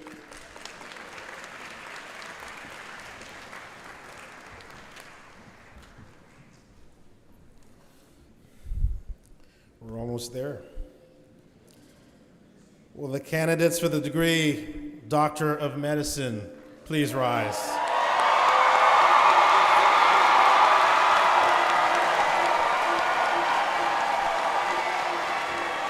Madam President,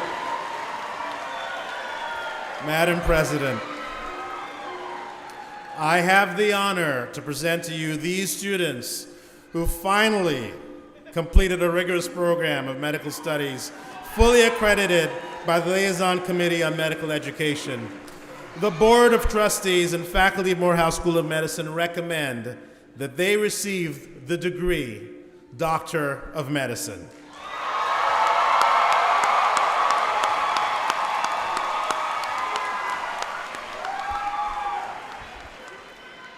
Upon recommendation of the faculty of the School of Medicine, and by the virtue of the authority vested in me by the Board of Trustees, I confer upon each of you the degree of Doctor of Medicine with all the rights, privileges, and responsibilities thereunto appertaining. Please come forth to receive your diploma and hood.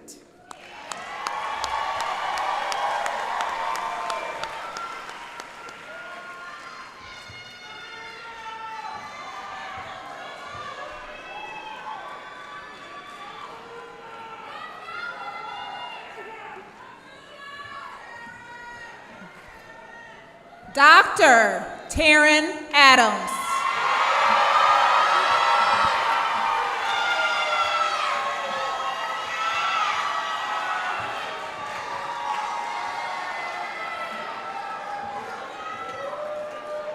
Dr. Chiagosium Agu.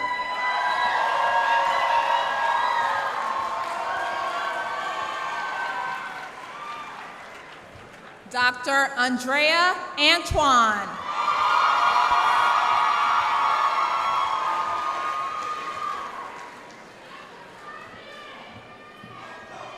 Dr. Tanusha Augustin.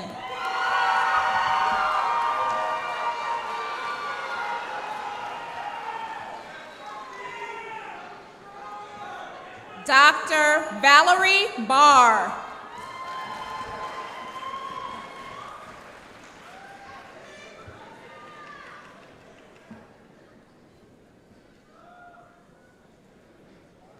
Dr. Alani Bex.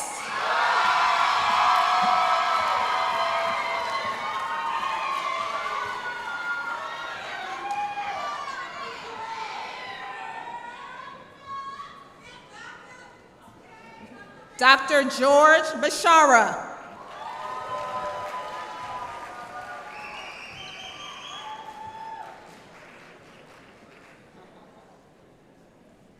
Dr. Dania Brewster.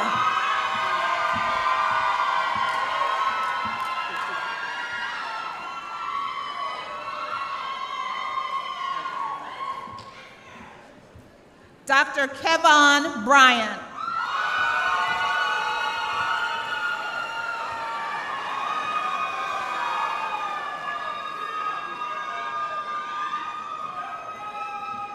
Dr. Emily Bullington.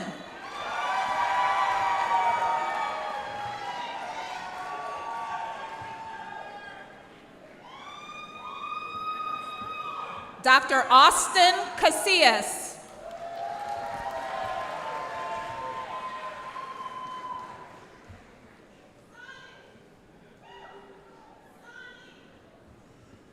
Dr. Christine Sharon-Font.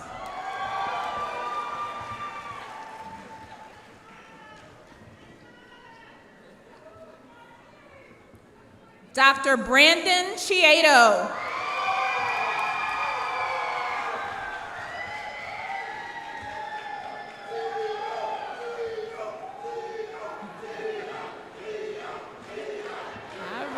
All right.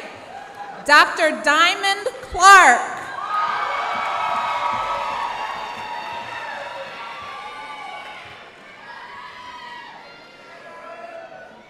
Dr. Matthew Clopton.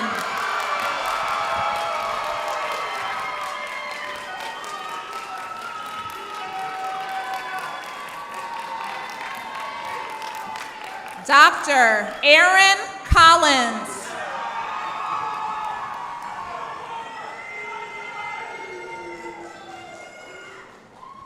Dr. Artiz Connolly.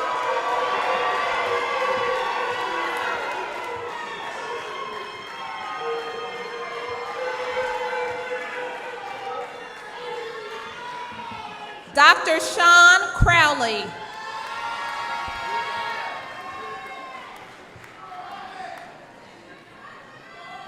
Dr. Fred Curry III.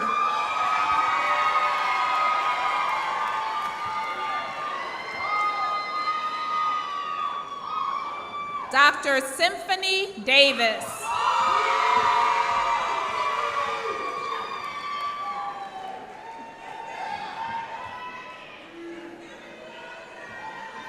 Dr. Mackenzie Ellsbury.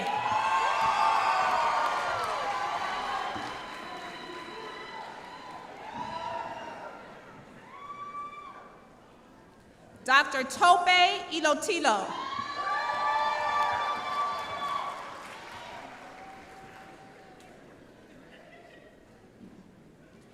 Dr. Amber Flowers.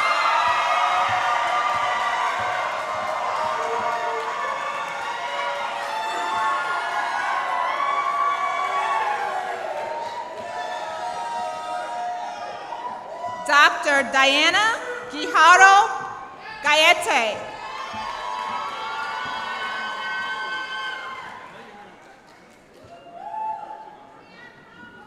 Dr. Tony Hansberry II.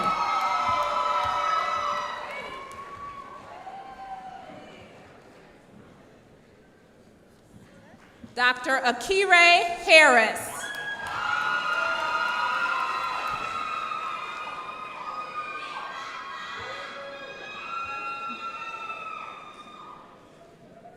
Dr. Jacob Benjamin Hicks.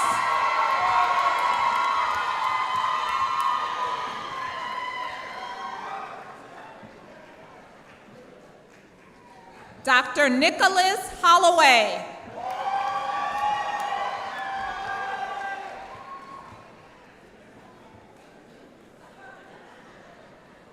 Dr. Robert Hurt IV.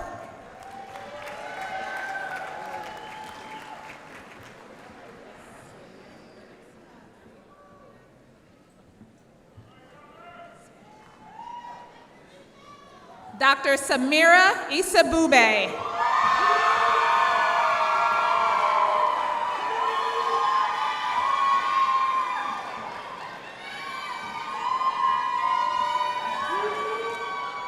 Dr. Jason Iobebe.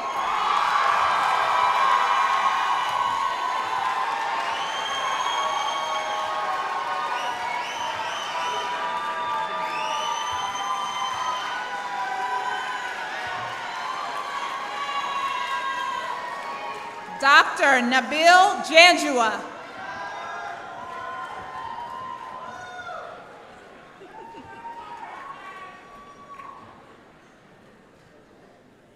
Dr. Lauren Johnson.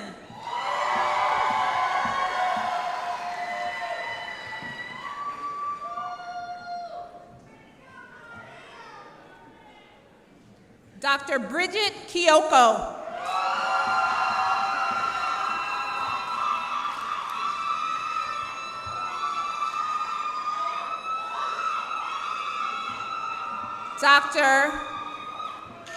Dr. Anastasia Kalusik.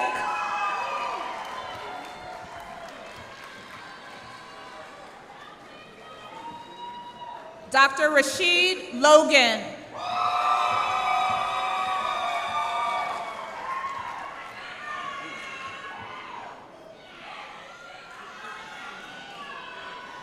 Dr. Jamie Manion.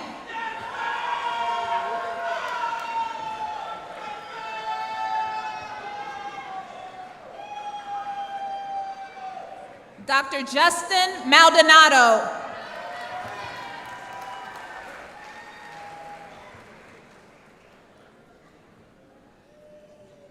Dr. Nicholas Martin.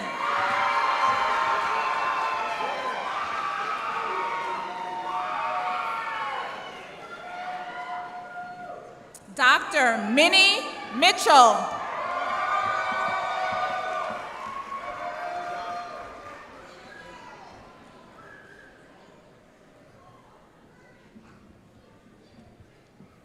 Dr. Ire Olua Mobalaji.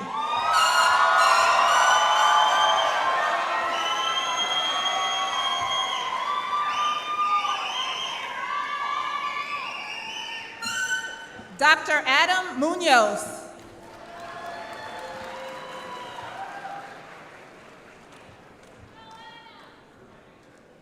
Dr. Jimmy Nguyen.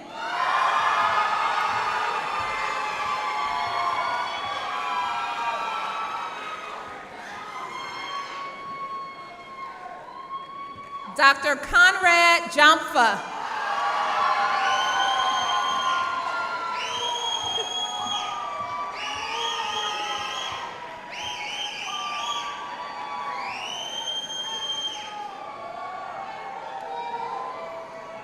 Dr. Uchechi Ohanu.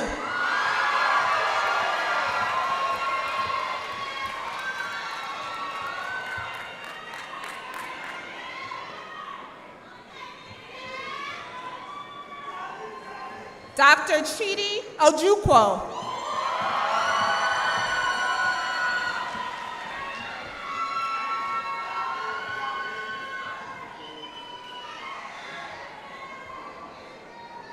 Dr. Collins Okorego.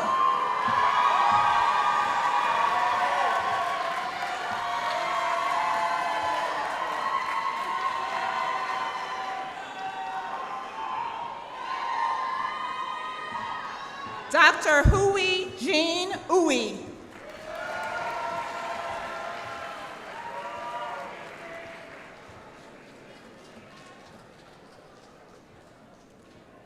Dr. Oyebola Ellen Oyewole.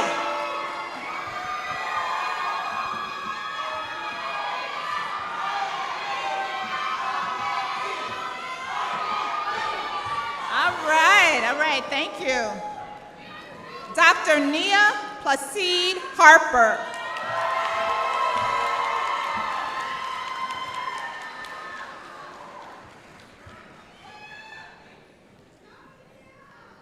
Dr. Brittany Pitter.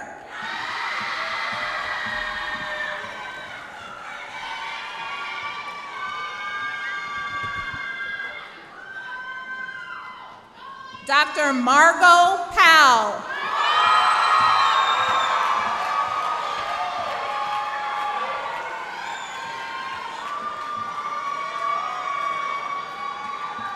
Dr. Sonia Randolph.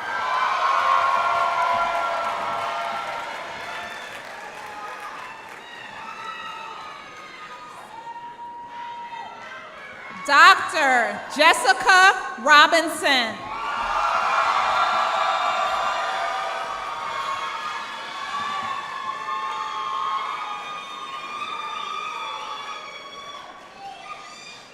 Dr. Mariah Roll.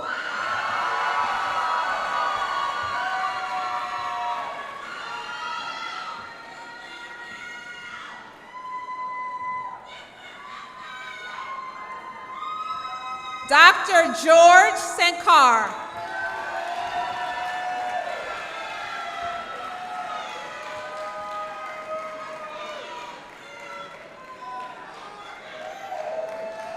Dr. Manita Singh.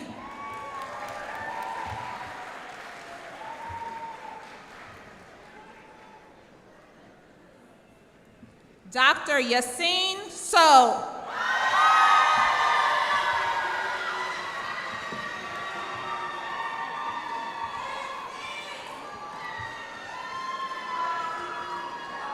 Dr. Bolivia Strong Bellin.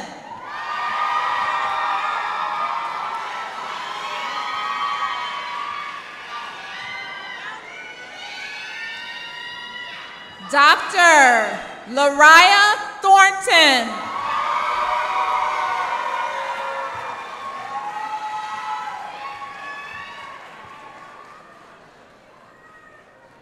Dr. Hong Tran.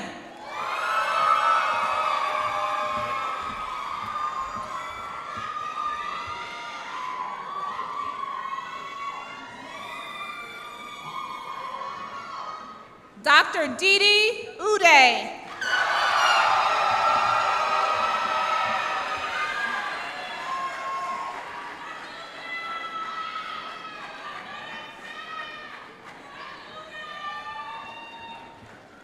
Dr. Luis Orlando Valdez.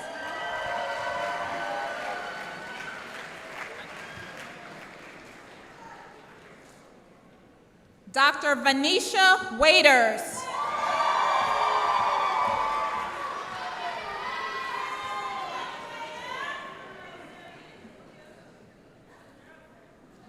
Dr. Tempest Walker.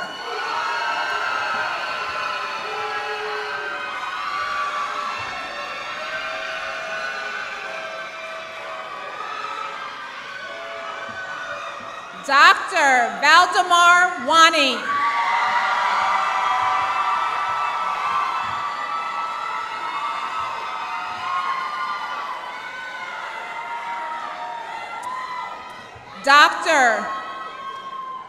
Dr. Donald A. White II.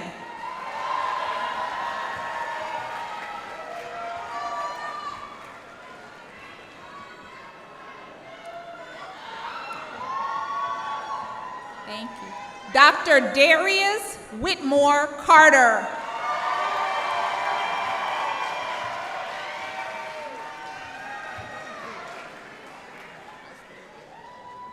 Dr. Alexandria Williams.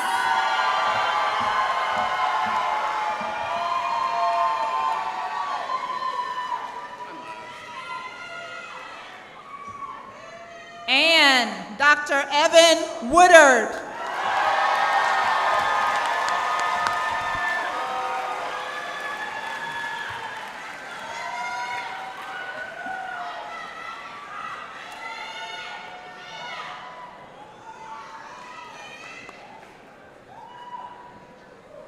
Congratulations.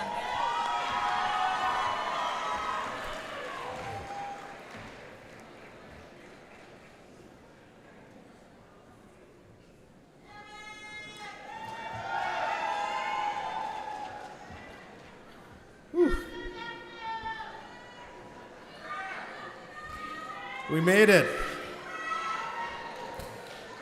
Now, will the new Doctor of Medicine graduates please stand?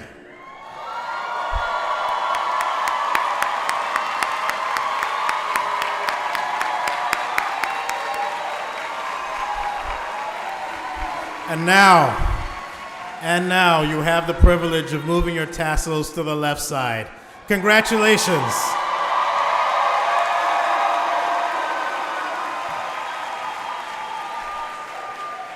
You may be seated. And I'd like Dr. Elks to come to the podium so we can actually recite the Oath of Hippocrates. Dr. Elks, please. Good morning. I'm Dr. Marty Elks, Senior Associate Dean for Educational Affairs. I would like the MD graduates to please rise and read the oath with us. You find it on page 23 of your programs. We invite other physicians in the audience to rise and read with us. I solemnly swear that as a graduate of the Morehouse School of Medicine, according to my ability and judgment, I will keep the following oath. I will consider dear to me those who have taught me this art and will teach the art to those who qualify as students. I will follow that method of treatment which, according to my ability and judgment, I consider for the benefit of my patients and will abstain from whatever is deleterious and mischievous. I will preserve the purity of my life and my art. In every house where I come, I will enter only for the good of my patients, keeping myself from all intentional ill-doing and seduction. All that may come to my knowledge in the exercise of my profession, which ought not to be spread abroad, I will keep secret and will never reveal. If I keep this oath faithfully, may I enjoy my life and practice my art, respected by all people and in all times. But if I trespass and violate this oath, may the reverse be my lot.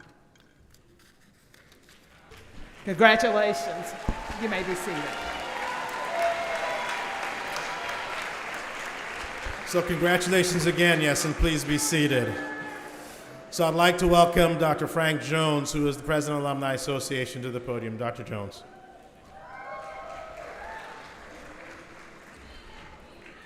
Class of 2024, congratulations. And I'm especially proud of this class, and you all know why. Good morning. I'm Dr. Frank Jones, class of 1991, and president of the Morehouse School of Medicine National Alumni Association. On behalf of the Morehouse School of Medicine National Alumni Association, I bring you greetings to all present and congratulate you again, class of 2024. Today, we acknowledge and reward your accomplishments and wish you much success as you advance to the next stage of your education and your career. I encourage you to connect with alumni, to stay in touch with your classmates, and to stand as an example for classes to follow. Please support the Morehouse School of Medicine both verbally and financially.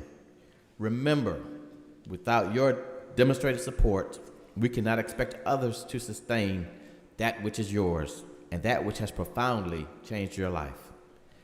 At this time, will you please stand and repeat after me the following pledge?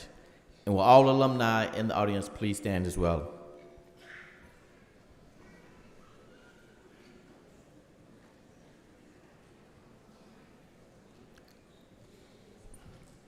Repeat after me. I, state your name, hereby accept membership in the Morehouse School of Medicine National Alumni Association. As a graduate, I promise to maintain active membership in the Alumni Association and support the association and the Morehouse School of Medicine to the best of my ability. Thank you and congratulations. Please be seated.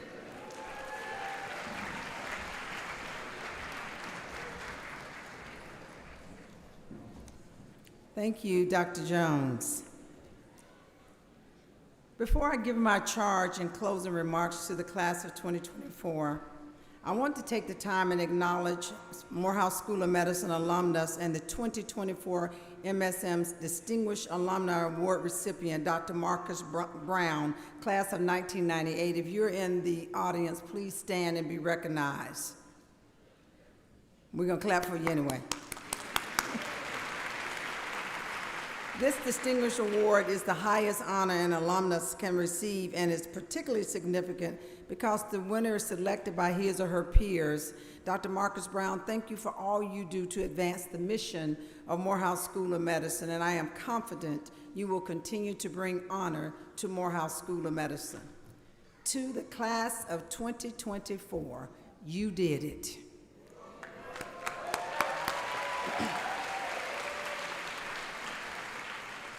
Discovery, knowledge, and high-quality patient care, community service are but a few of the gifts professional schools such as Morehouse School of Medicine give to the larger society.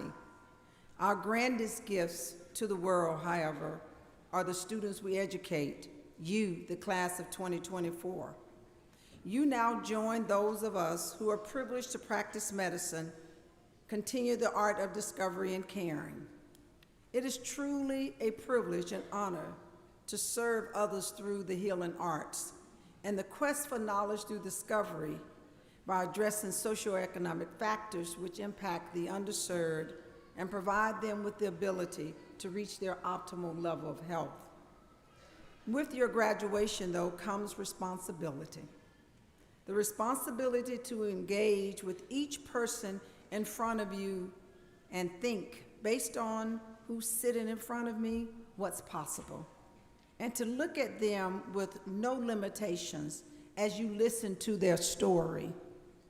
Your story will only serve as a foundation for you to advance primary care, to serve the underserved, to partner with the community to improve health outcomes and opportunities. But with your story grounded in your mission, you are destined to make significant contributions. You must not shy away from your experiences, your challenges, your joys, your tears, as they are all, no matter how complex, what shape who you are. You see, on the path to becoming a scientist, one must have grit and resilience to perform the many sequences of experiments. Sometimes those sequences must be repeated over and over and over again to establish a working protocol. This requires great focus and patience.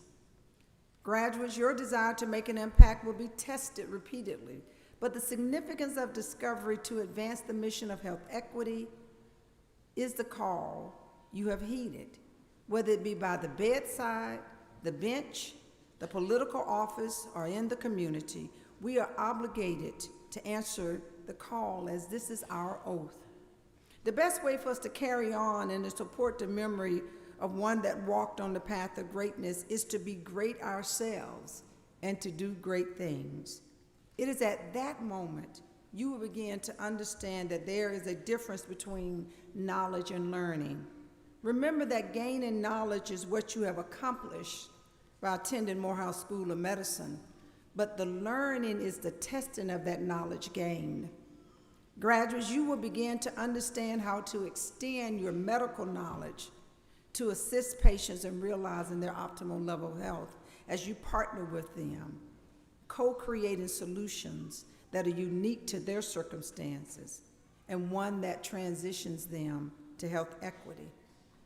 This is a remarkable time in your professional journey, one I hope you will look back on with fondness and pride. As you go forward, hold strong to the principles and guiding forces that compelled you to this life of service. Understand that you are the legacy of this institution. The bonds that you have forged do not cease now that you have graduated. Instead, much like the roots of a blossoming tree, they will continue to grow and extend deep into the foundation, anchoring you no matter the force of winds or rain ahead. You are entering your various professions at an unprecedented time. Trust in the knowledge that you've gained, and remember to always lead with compassion and humility. People will look to you for answers and guidance. They will trust you with the most vulnerable and important parts of themselves, whether as a research study participant, a community partner, as a patient. They will expect you to understand the depth of trust they are extending to you and the weight of hope that rests on your shoulders. We are confident that you are well prepared to answer the calling to practice medicine, to continue the art of discovery and caring, to advocate for your patients, to advocate for your community. Therefore, as you begin this phase in your journey, I charge you with the following. First, align your professional identity with the vision, a vision that you have for others first and then for yourself. What do I mean by this? I have a vision that health equity is achievable, that we can assist everyone with achieving their optimal level of health by providing them what they need, when they need it, and the amount they need to achieve health. But what I know is that to ensure that I am constantly working toward this goal and keeping it in line with the vision, I ask one simple question when I engage with my patients, my families, my learners, based on who's sitting in front of me, what's possible? It forces me to listen. It forces me to think in limitless possibilities for what is possible for them, not for me. Second, constantly seek new knowledge. Information, as our speaker said, is changing rapidly. Seek excellence and let your work be the reflection of your character, your alma mater, and your profession. Third, never lose sight of your purpose. Seek guidance from trusted advisors and wise peers. Listen to your higher self and your higher calling. Be a great health professional, but be an even better person. Love deeply, laugh heartily, and pray often, because each offers the gift of health and happiness. Find the balance. Support your alma mater, for it has so profoundly changed your life.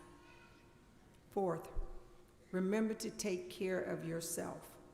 Exercise, eat healthier, read, listen to music, dance, and laugh, for when health is absent, wisdom cannot reveal itself, art cannot manifest, strength cannot fight, and believe me, wealth becomes useless.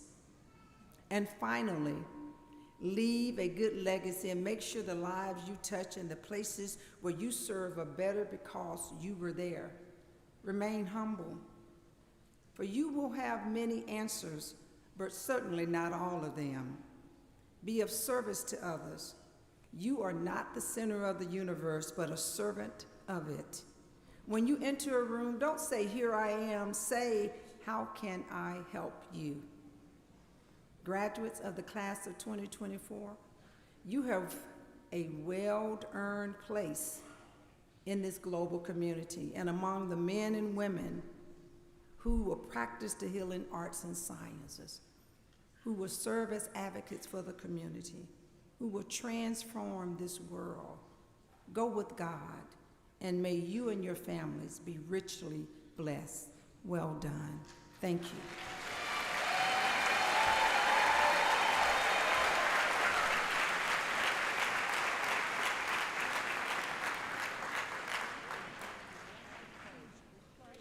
As they sing Morehouse School of Medicine's alma mater, Soar.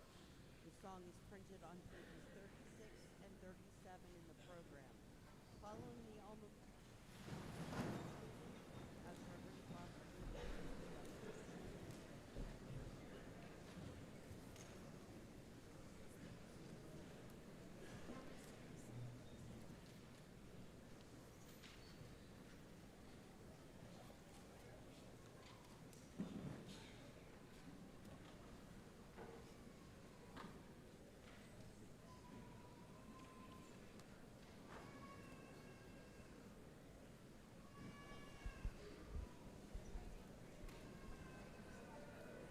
Ladies and gentlemen, please stand and join the Morehouse College Glee Club as they perform Morehouse School of Medicine's alma mater, Soar.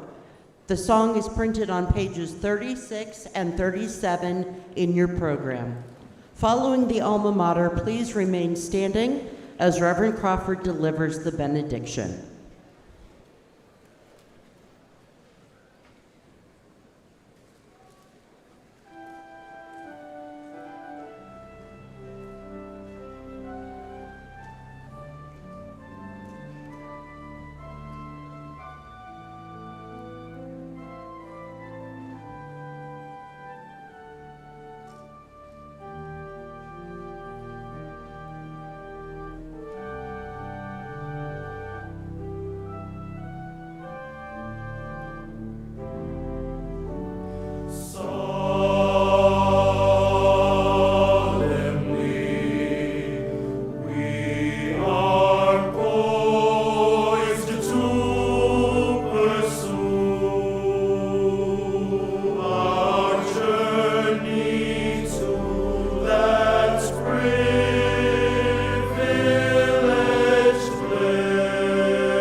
Allow me to paraphrase the words of Moses that God told Moses when the Israelites were on the brink of the Red Sea.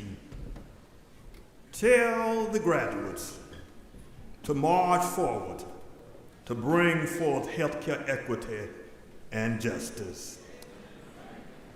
Let us pray.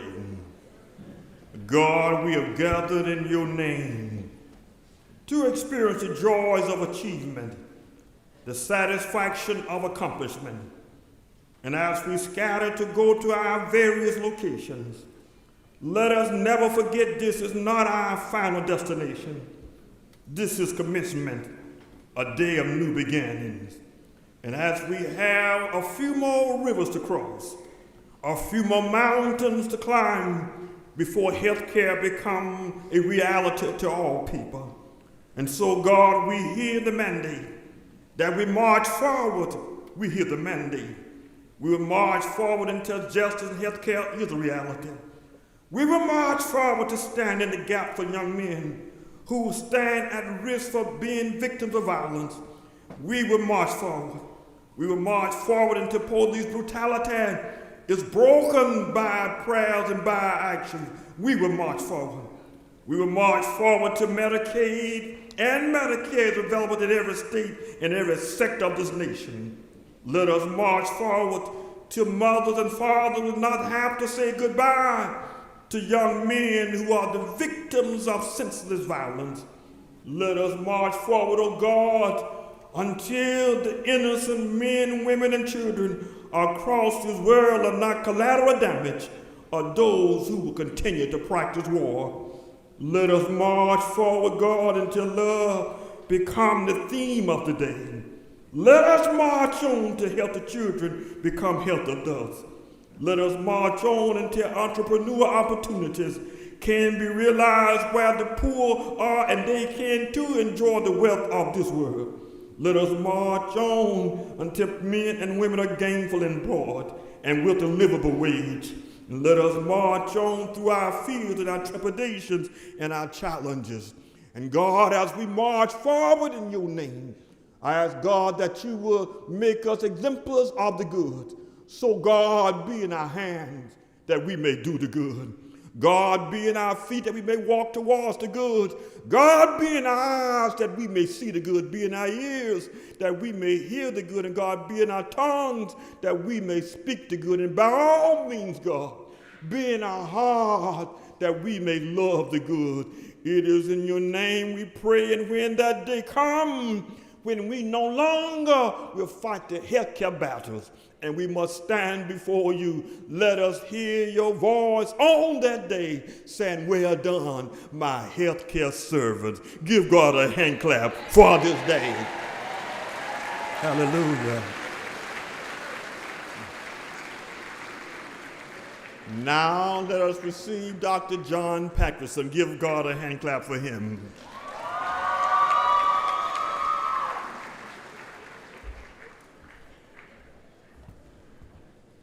Graduates, guests, you may be seated.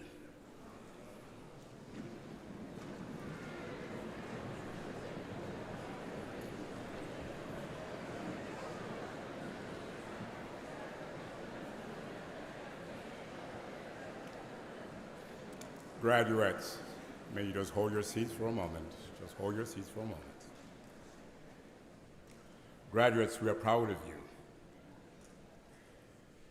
Keep the vision, your vision, ever before you and change the world.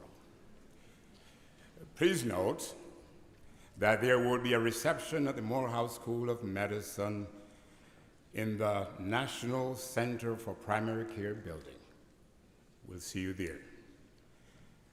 A special thanks to our keynote speaker, Mr. Walters. And to all our distinguished platform guests, trustees, alumni, faculty, staff, and students for your individual and collective participation in today's commencement celebration. And now we ask that the audience remain seated Until the platform party, the faculty and the graduates have completely recessed. We thank you all for joining us in this academic celebration. We thank you. Madam President.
I hereby declare that the 40th commencement exercises of Morehouse